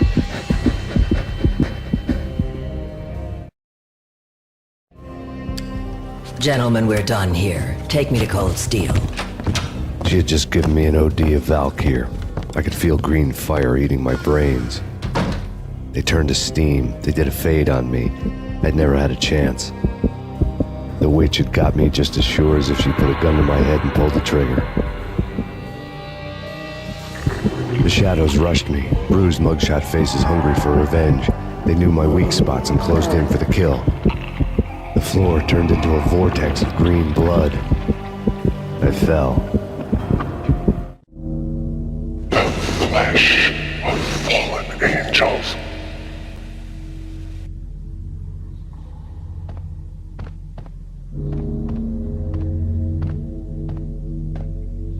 there? Max? Max, is that you?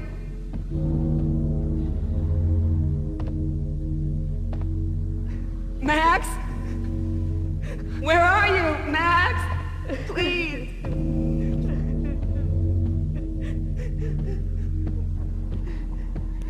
No, please, Max, no. I'm sorry. Please don't, Max, no. Please.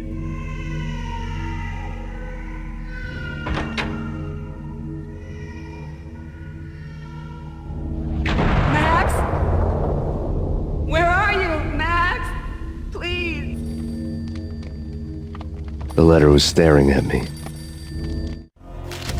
There was something disturbingly familiar about the letter before me. The handwriting was all pretty curves. You're in a graphic novel. The truth split my skull open, a glaring green light washing the lies away. All of my past was just fragmented still shots, words hanging in the air like balloons. I was in a graphic novel. Funny as hell. It was the most horrible thing I could think of.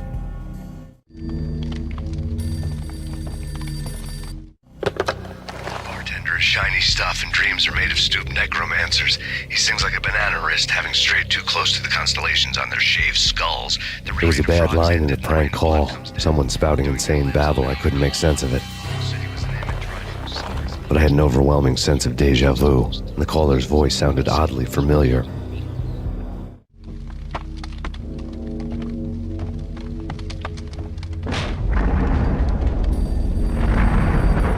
The weird piece of paper looked dangerous.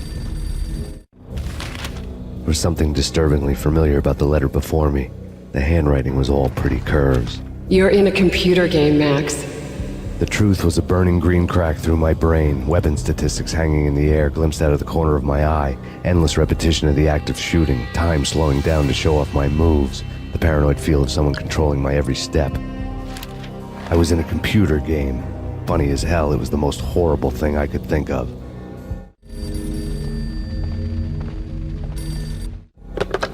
Don't lose it. It's Valkyr. The drug. Snap out of it. Try to remember. It was a bad line in a prank call, someone spouting insane babble. I couldn't make sense of it. But I had an overwhelming sense of deja vu, and the caller's voice sounded oddly familiar.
Max, something happened at the office today.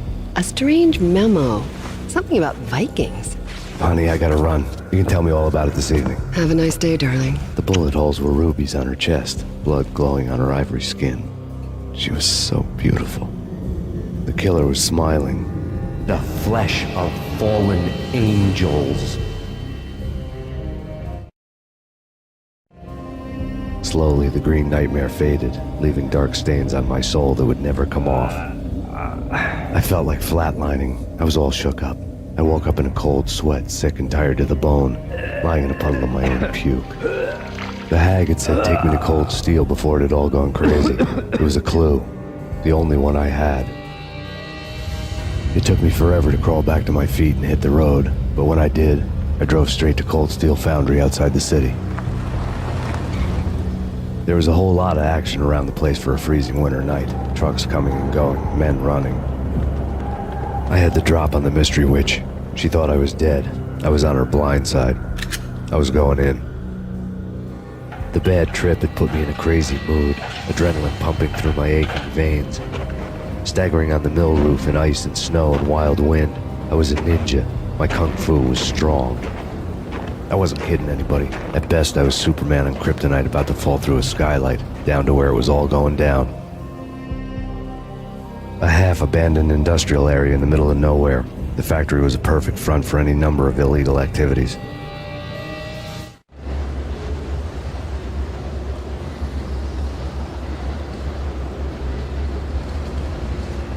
In the belly of the plant, molten metal boiled and bubbled like a witch's brew.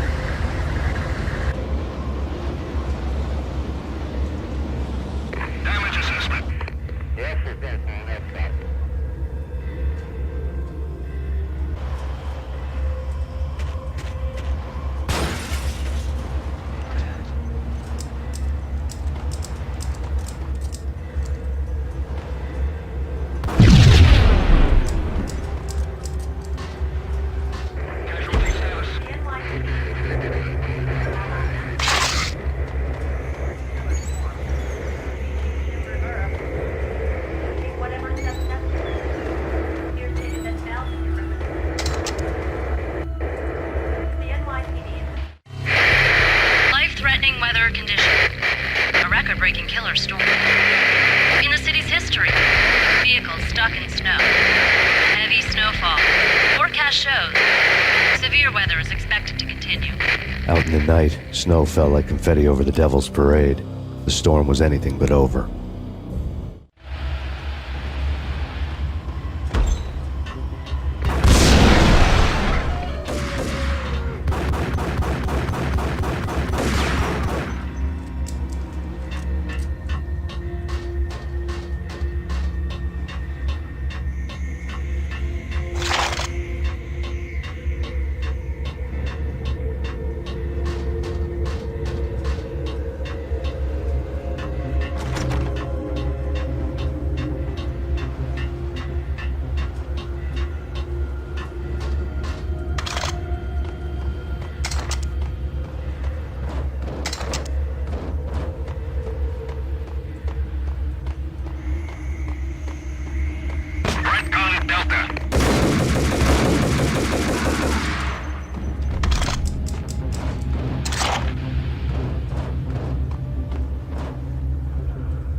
Can you believe it?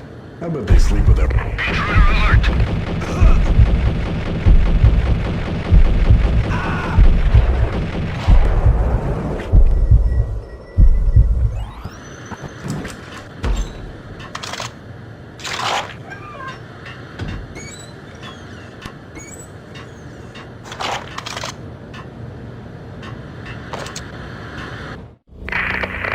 Perimeter breached. The facility has been compromised. Repeat, the Deep Six has been compromised. Initiate Operation Deadeye. The walkie-talkie military lingo could mean only one thing. They were getting ready to destroy the evidence and vanish into the night. I was so close. The hidden truths were just around the corner.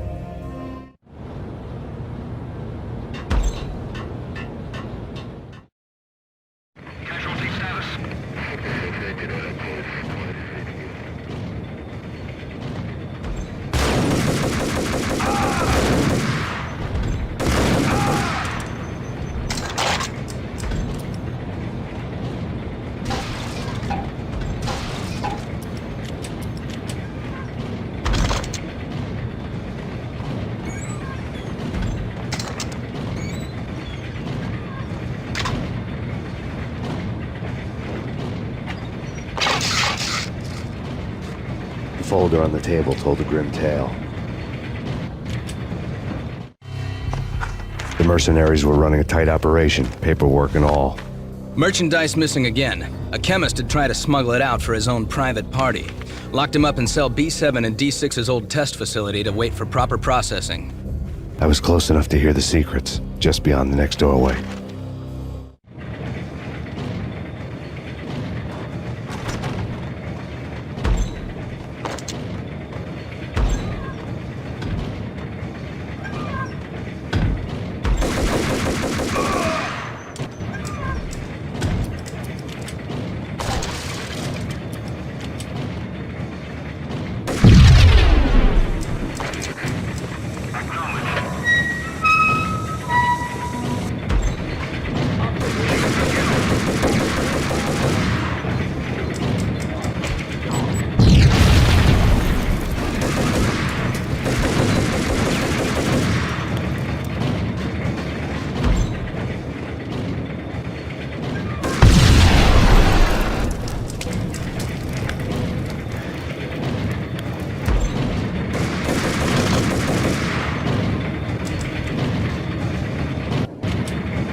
monitor showed me the way.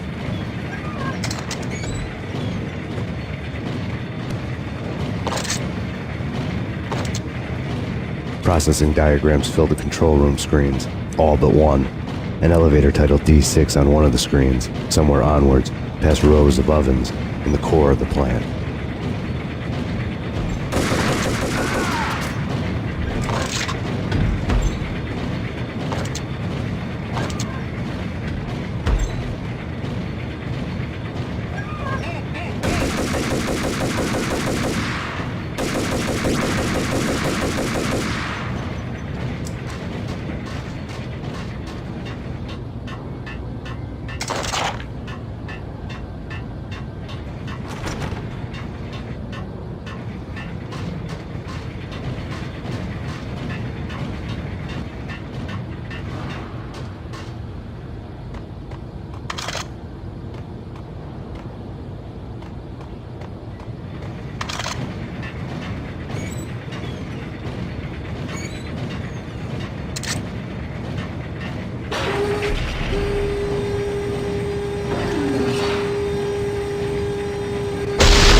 I had taken on the role of the mythic detective, Bogart as Marlowe or as Sam Spade going after the Maltese Falcon to unravel all the mysteries.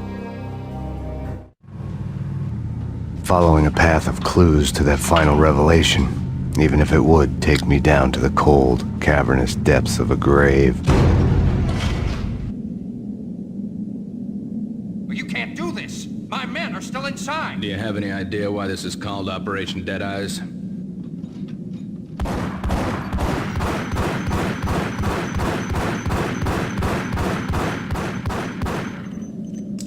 I think he's dead already. Let's do it.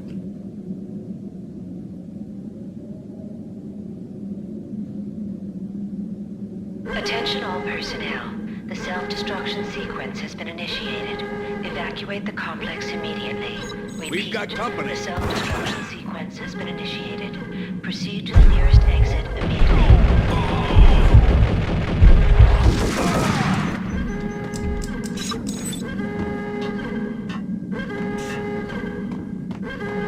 I had seen the logo on the floor before. There was an old army bunker under the steel mill. I knew the military plaque on the floor. I had seen 1,000 variations of the insignia on crumbling brick walls everywhere in the city. The sword replaced by a syringe. Project Valhalla, V for Valkyr, V for Valhalla. All of a sudden it read like a crackpot conspiracy theory.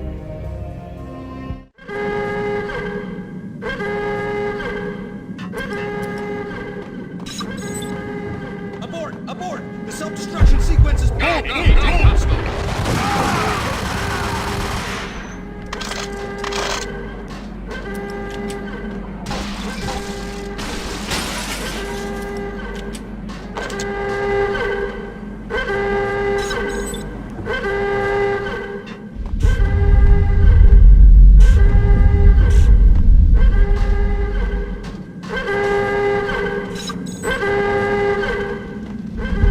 Attention all personnel. The self-destruction sequence has been initiated. Proceed to the nearest exit immediately. Like everything else in the Valkyr case, the door code was a mystery to me.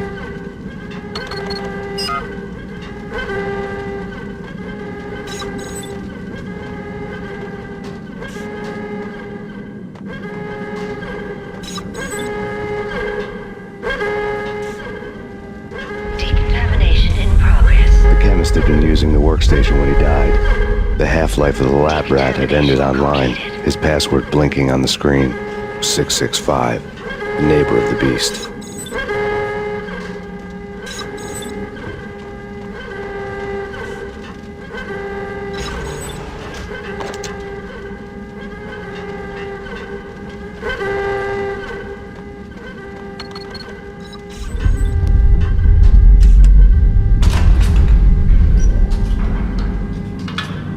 Attention all personnel. The self-destruction sequence has been initiated. Proceed to the nearest exit immediately.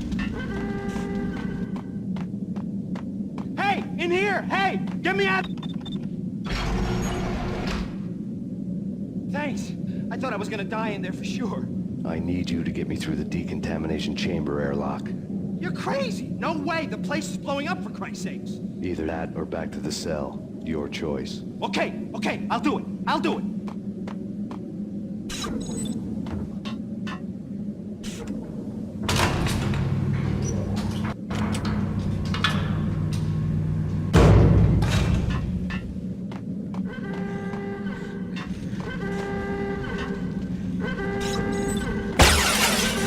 We're dead! We're dead! Go, go!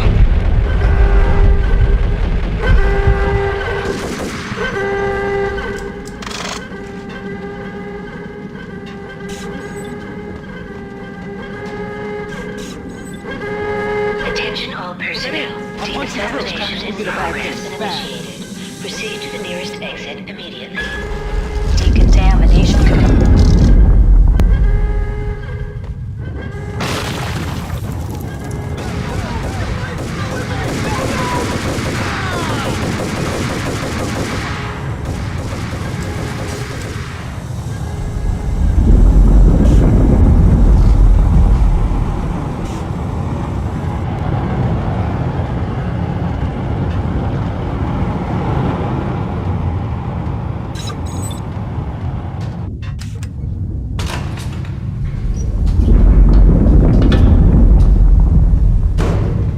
was caught in the middle of the deadly web that was the Valkyr case.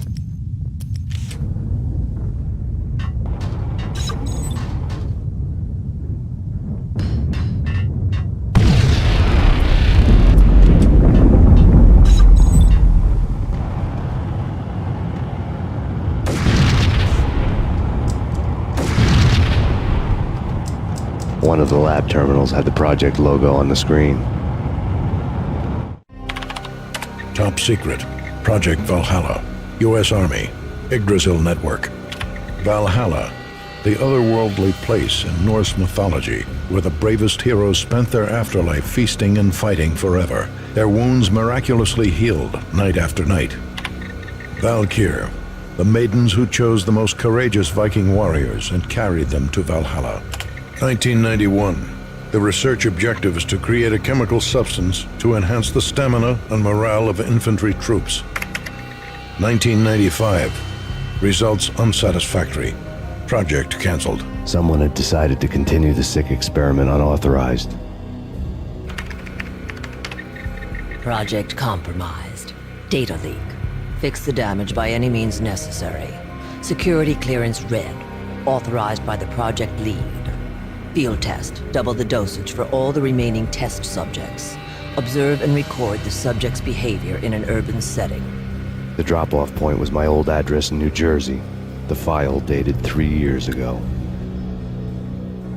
Just when you thought you had reached the deepest depths of horror, it suddenly got worse. How to turn off that small voice inside your head that started to whisper that you should be glad that now, if not before, your revenge was justifiable on any conceivable moral scale. That small voice proved, beyond any doubt, that I was damned. The dagger-heeled woman had come and gone a long time ago. There was nothing more for me here. The bunker's name was acting as a self-fulfilling prophecy.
Piece together a jigsaw, and the final picture is you finishing that same puzzle. A mad, green-eyed killer standing behind you. An urban legend come true. The Project Valhalla test subjects had been the mad junkies who had murdered my loved ones. The rest was simple body count math. It all pointed to her. Ms. Valkyr. The factory went up in a fiery inferno behind me. All my leads were dead, turned to smoke and dust. I had lost my way. I hadn't slept in a million years.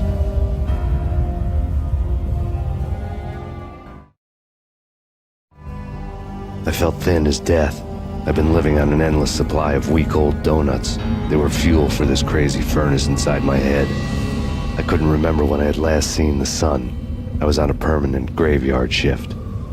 When the darkness fell, New York City became something else, any old Sinatra song notwithstanding. Bad things happened in the night. On the streets of that other city, Noir York City. I was in an all-night diner, downing cup after cup of coffee that tasted like engine oil, when a new message from BB got me back on the killer track. What the hell happened at Roscoe Street? Maxie, I'm going out on a limb here. We need to talk this through, come up with a plan. 2:30 a.m., the Choir Communications Garage.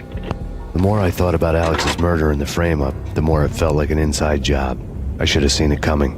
BB had sold me out, and now he wanted to finish what he'd started. The garage was dead. BB showed up in his tailor-made suit, gold watch, and cufflinks to match, all way beyond a cop's pay. Maxie. Oozing suave charm, he was guilty as hell. What the hell does BB stand for anyway? Backstabbing bastard? Come on, don't be like that. Have a cigar. I don't smoke. Maxie, you have no idea how big this is. It's huge. You have no idea. I think I do. You're a bribe-taking bent cop who sold out his partner. Those mobsters in the subway were a dead giveaway. Hard to miss. Bet it was exactly like this with Alex. Up close and personal. You can't win this one, Max. No, but I can make damn sure none of you do either. BB turned out to be another cardboard cutout bad guy.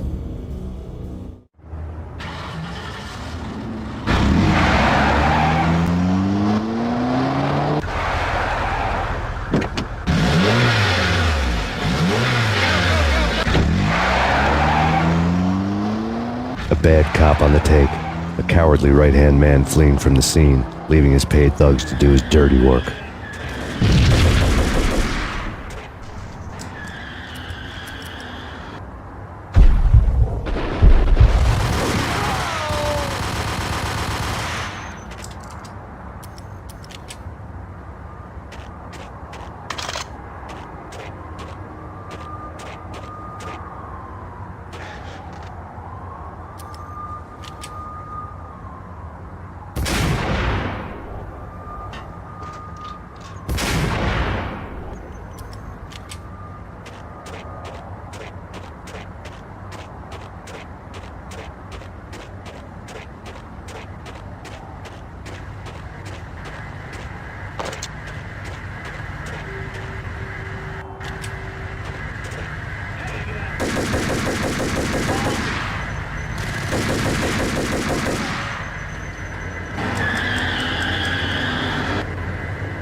fire at the Punchinello Manor in Westchester.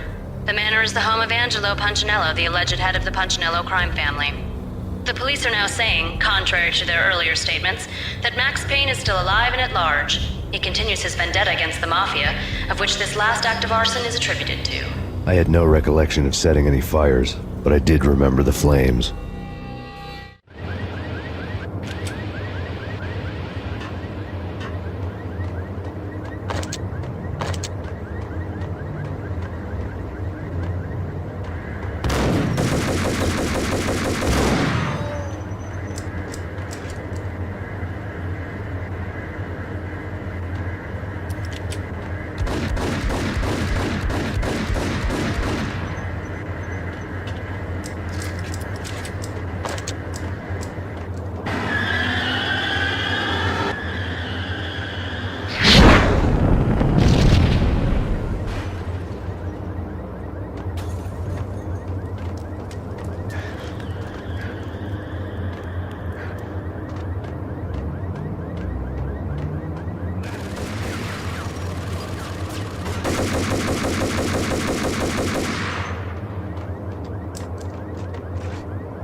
The payphone started to ring.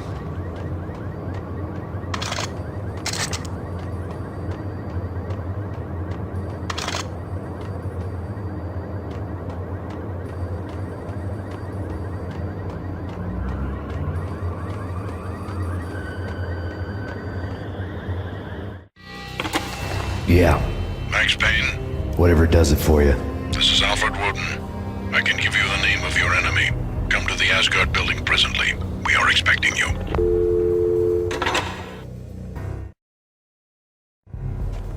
Woden was waiting for me on the steps of the old building. Mr. Payne, let's go inside. The others are anxious to begin. The others? Despite the general misconception, this building actually predates the City Hall by 2 years, thus being the oldest municipal building still in use here at the foot of the Brooklyn Bridge. No kidding. The old man played tour guide as he led me through a dark, domed hall. The answers I was after loomed large ahead. Mr. Payne, I would like to introduce you to my colleagues in what we call the Inner Circle. You've been watching too much X-Files. You have seen the files on Project Valhalla. We can fill the gaps, provide you with the information missing from those files. We were all involved in the early stages of the project during the Gulf War. What's the catch? We would very much like to blow this thing wide open, but our hands are tied. Her name is Nicole Horn. She was the key figure in Project Valhalla. When the funding was discontinued, she simply refused to quit. She knew exactly what she had in her hands.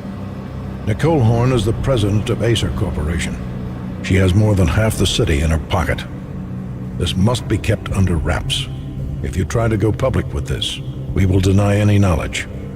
We need you to take her out. Afterwards, we can protect you. Make all the charges go away. That was the cue for the killer suits to kick in the doors and swarm inside.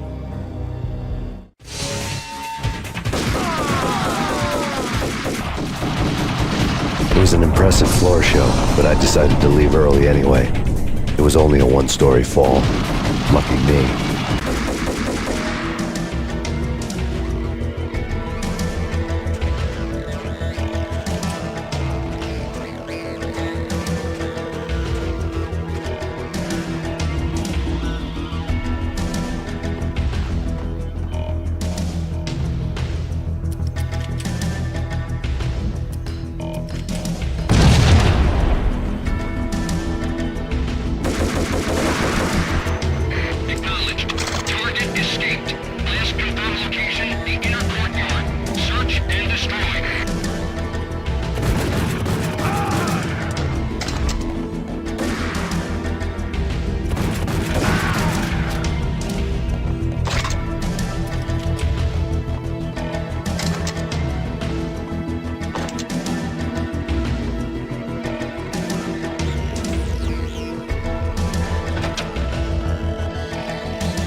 One of the monitors showed what was left of the Inner Circle. On screen, the so-called corpse of Alfred Woden stood up, miraculously waking from his dirt nap, looking smug among his dead pals. In the land of the blind, the one-eyed man is king. I didn't know how he'd pulled it off, but it was a pretty slick way to get out of all his promises. Most of what he had said fit too well to be a load of crap.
is your answer to those saying that he is actually providing a service long overdue to the city? This crusade nonsense has gone too far. He's out of control. It must stop. He will be stopped.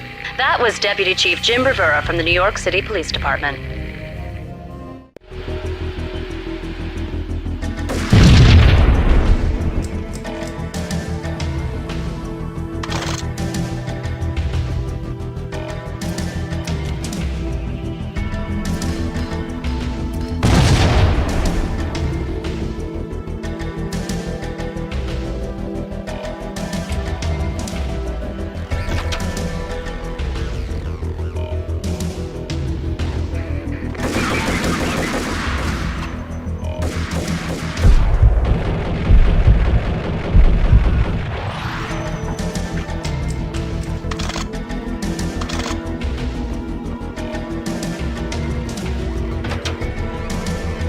A videotape lay on the desk.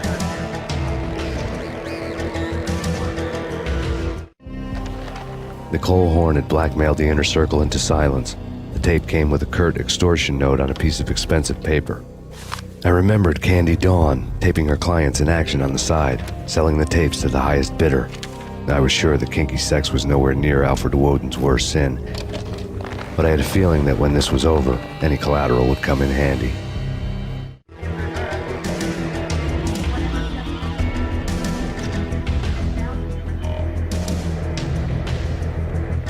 Woden had left me a present. Woden had taken care of my mission preps with military precision. The critical areas in the Acer Corporation headquarters blueprints were circled in red. The president's office was at the top of the building, right below her penthouse suite. The elevators were controlled by a security computer, part of the mainframe located underground below the building. The high-rise was sealed as tight as a sci-fi fortress.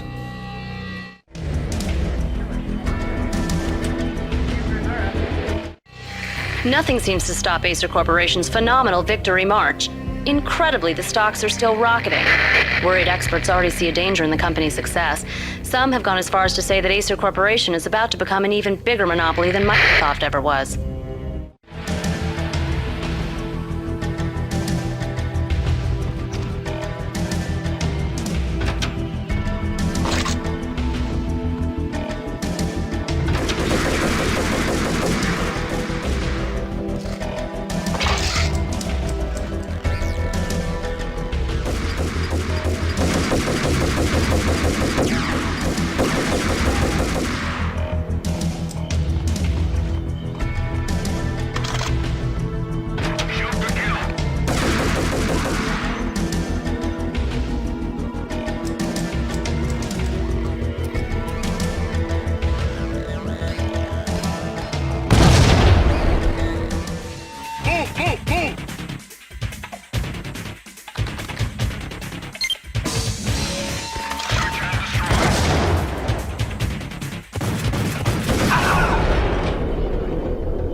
And the Sundance Kid. A hero's ad. Going out with guns. Yo, what the hell? Hey!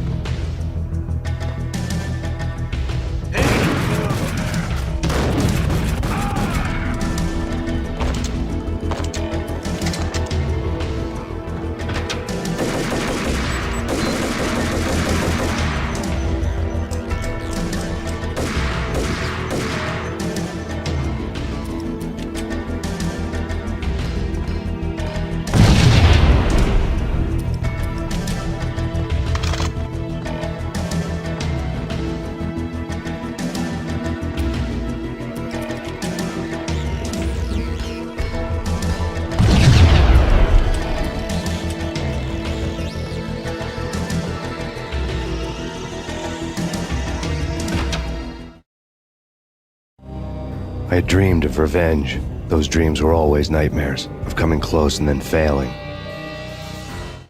Now I was close. I had a name to guide me, Nicole Horn. I had nothing to lose.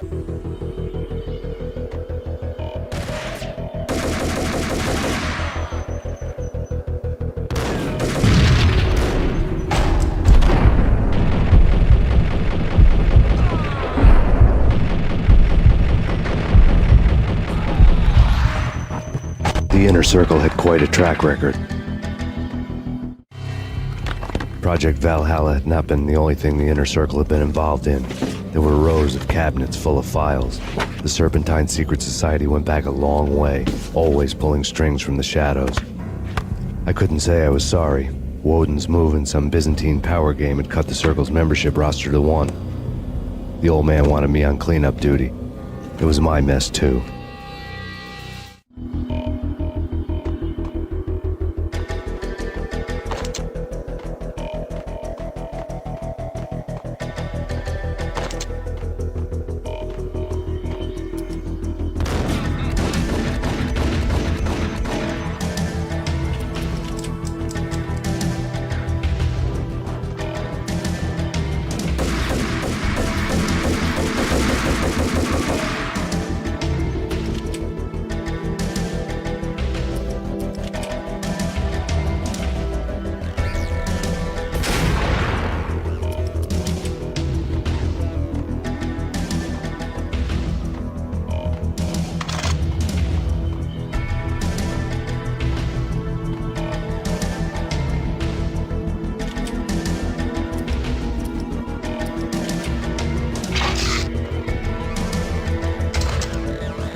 Sure, good for a practice run. But this... Engaging hostile.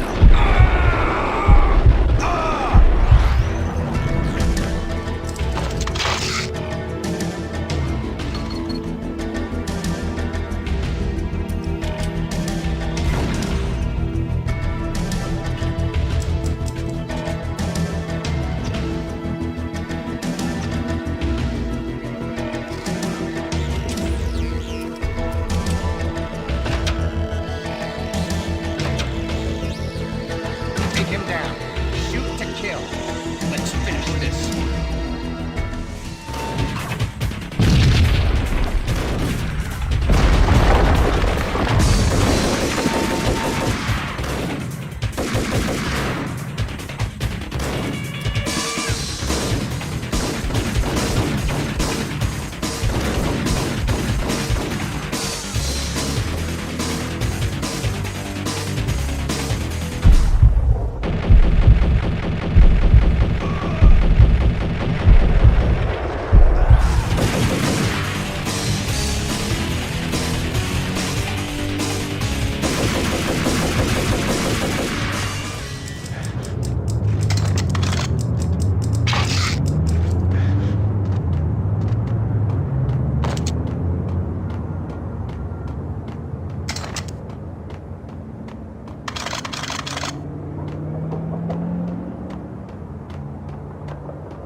Mine wasn't the most original approach to the problem.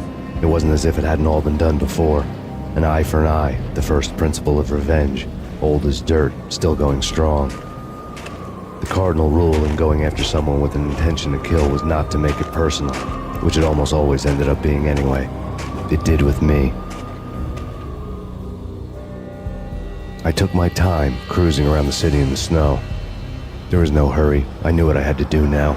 I took my time, thinking about it, building up the rage.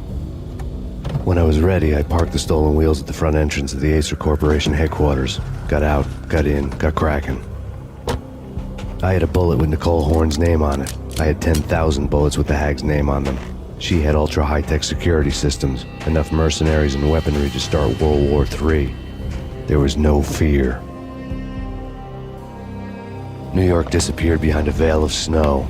I had crossed the threshold. This was her domain, sleek and sexy and soulless, all glass and steel. A place of color-coded security key cards, metal detectors, and surveillance systems.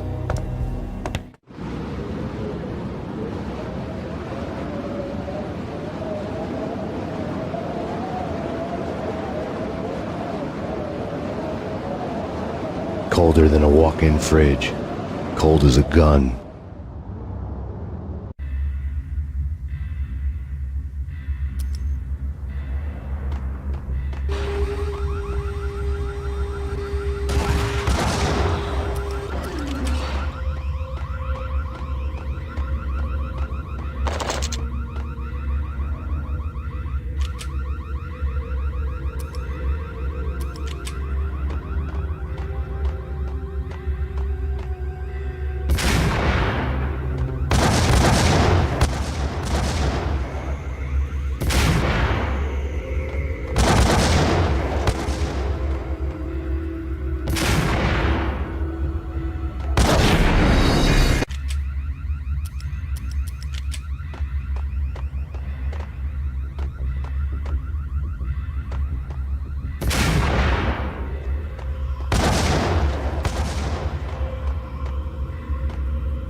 Mona.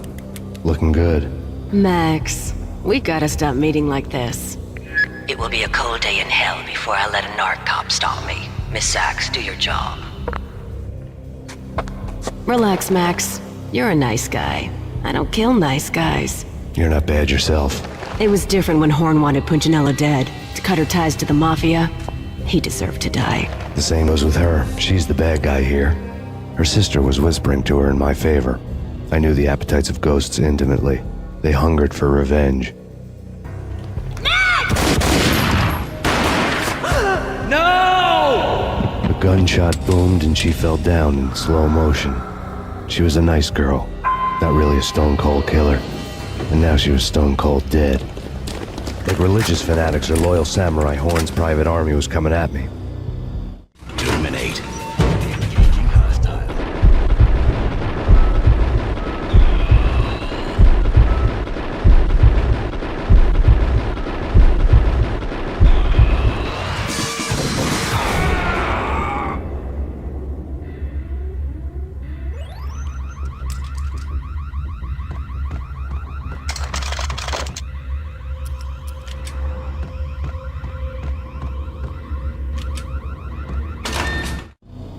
When the elevator came back down, Mona was gone. There was a lot of blood, but no body. Something clicked for the final time.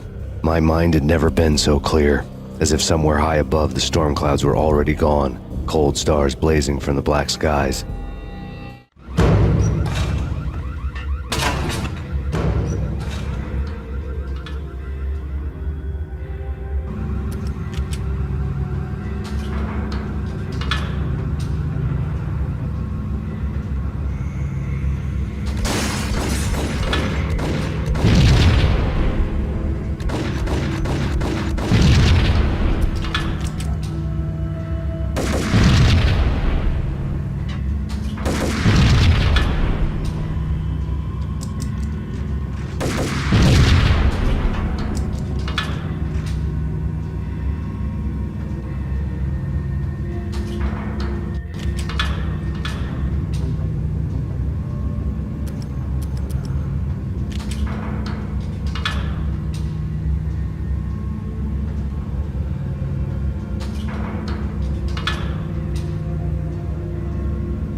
Movies, and I'm talking about the coolest of the cool.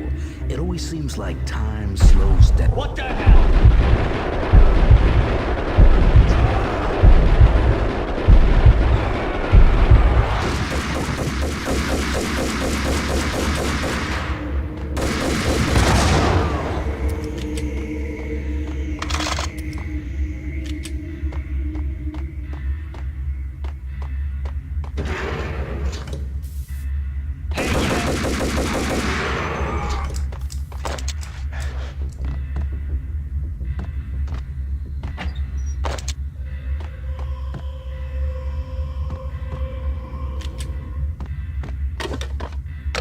I had elevator access to the mainframe. From there, I'd be able to override the security locks and get to her office.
The unmarked chopper was Horn's pet guardian, inhuman and flawless. It was stalking me. I'm not a cold-blooded killer. I'm a nice guy. I love my wife. I have 2 boys. I'm very... What Kill the bastard! Kill the bastard!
All Horn's locks were now offline. All bets were off. The elevator would take me all the way up.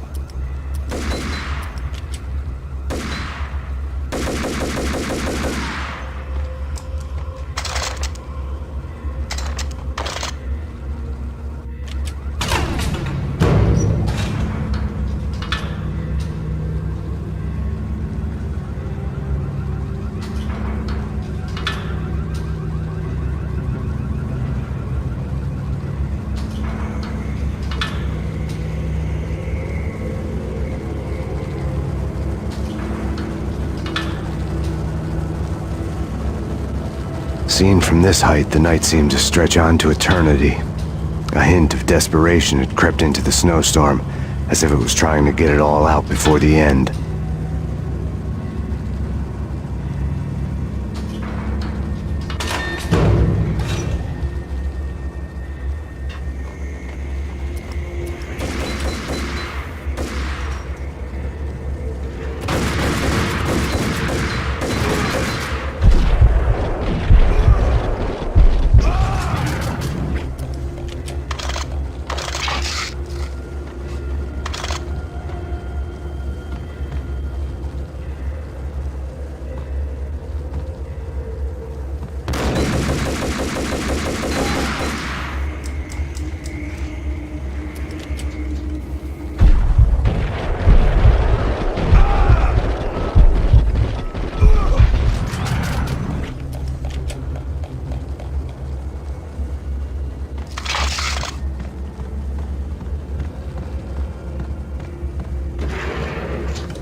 Horn's personal computer was on.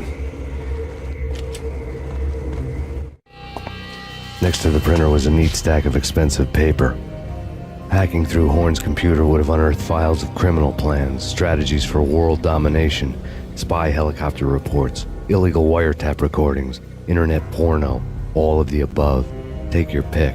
I really didn't care anymore. I had seen too much of it already.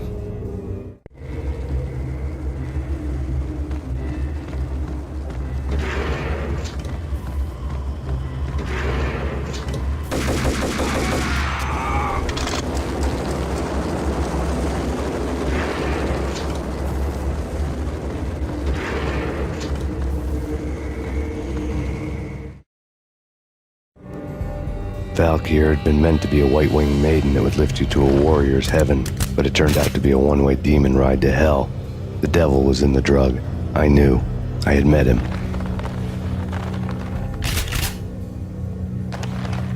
And now I was gonna kill her, the queen of the underworld who had tried to lift herself a bit closer to heaven with her drug money.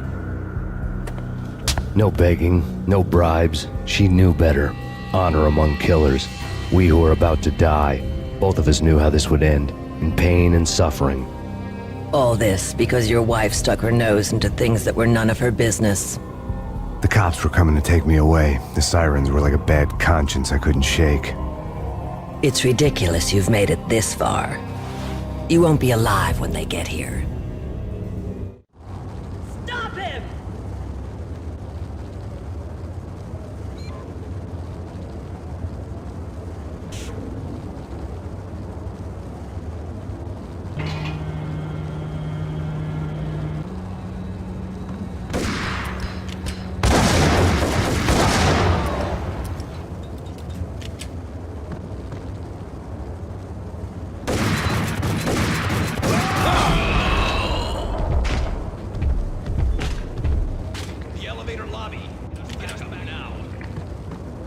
Max Payne, this is futile. A waste of time. The deaths of your wife and daughter were necessary. Inevitable. It is done. You cannot bring them back. Nothing you do will make it any better.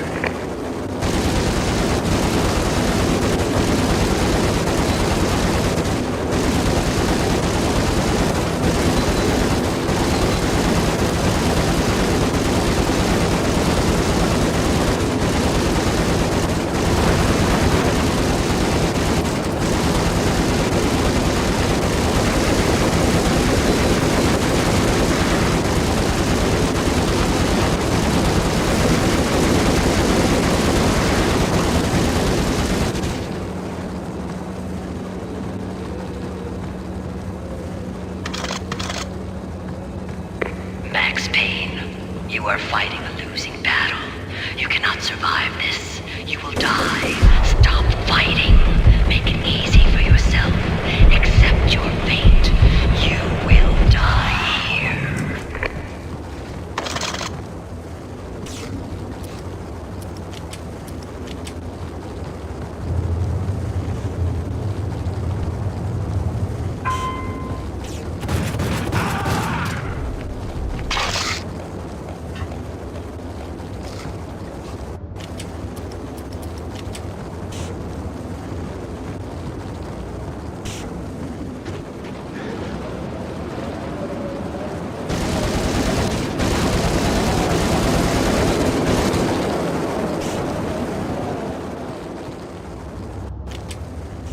Max Payne, face it. You are up against an unbeatable force. You have already lost. You have lost. Only death will set you free from your pain. Accept it. Surrender. Give up. We have him in the North Lounge.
What do you mean he's unstoppable? You are superior to him in every way that counts. You are better trained, better equipped. You outnumber him at least 20 to 1. Do your job.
as soon as the wind dies down. Don't like the look of that mast.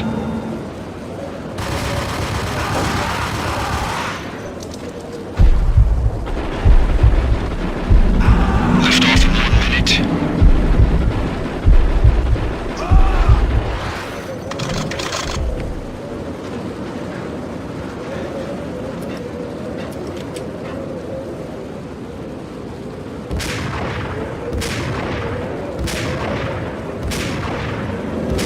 Lift off in 45 seconds.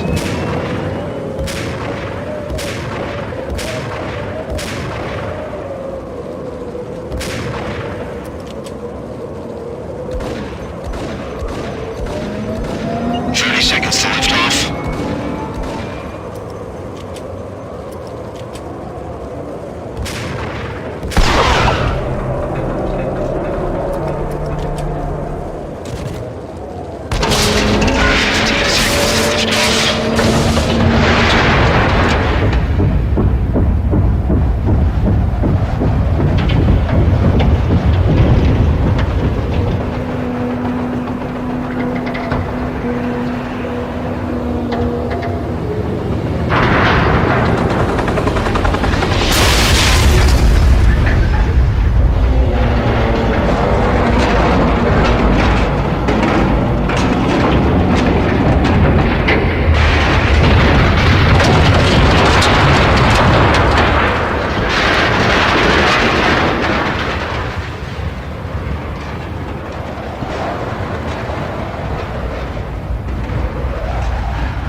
They were all dead. The final gunshot was an exclamation mark to everything that had led to this point. I released my finger from the trigger. And then it was all over. The storm seemed to lose its frenzy. The ragged clouds gave way to the stars above. Max Payne, this is Deputy Chief Jim Bravura from the NYPD. We've got the building surrounded. Throw down your weapons and lie down with your hands behind your head. A bit closer to heaven.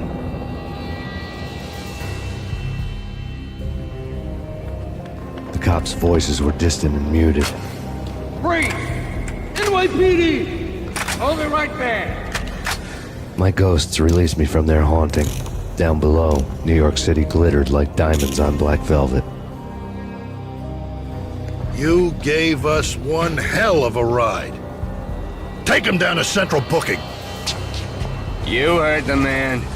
Woden was there in the crowd, standing by the sidelines. It wouldn't be over till the man with the patch would say so. He'd say the right words. I knew he would. He'd better. Woden grinned smugly. It was the grin of a winner.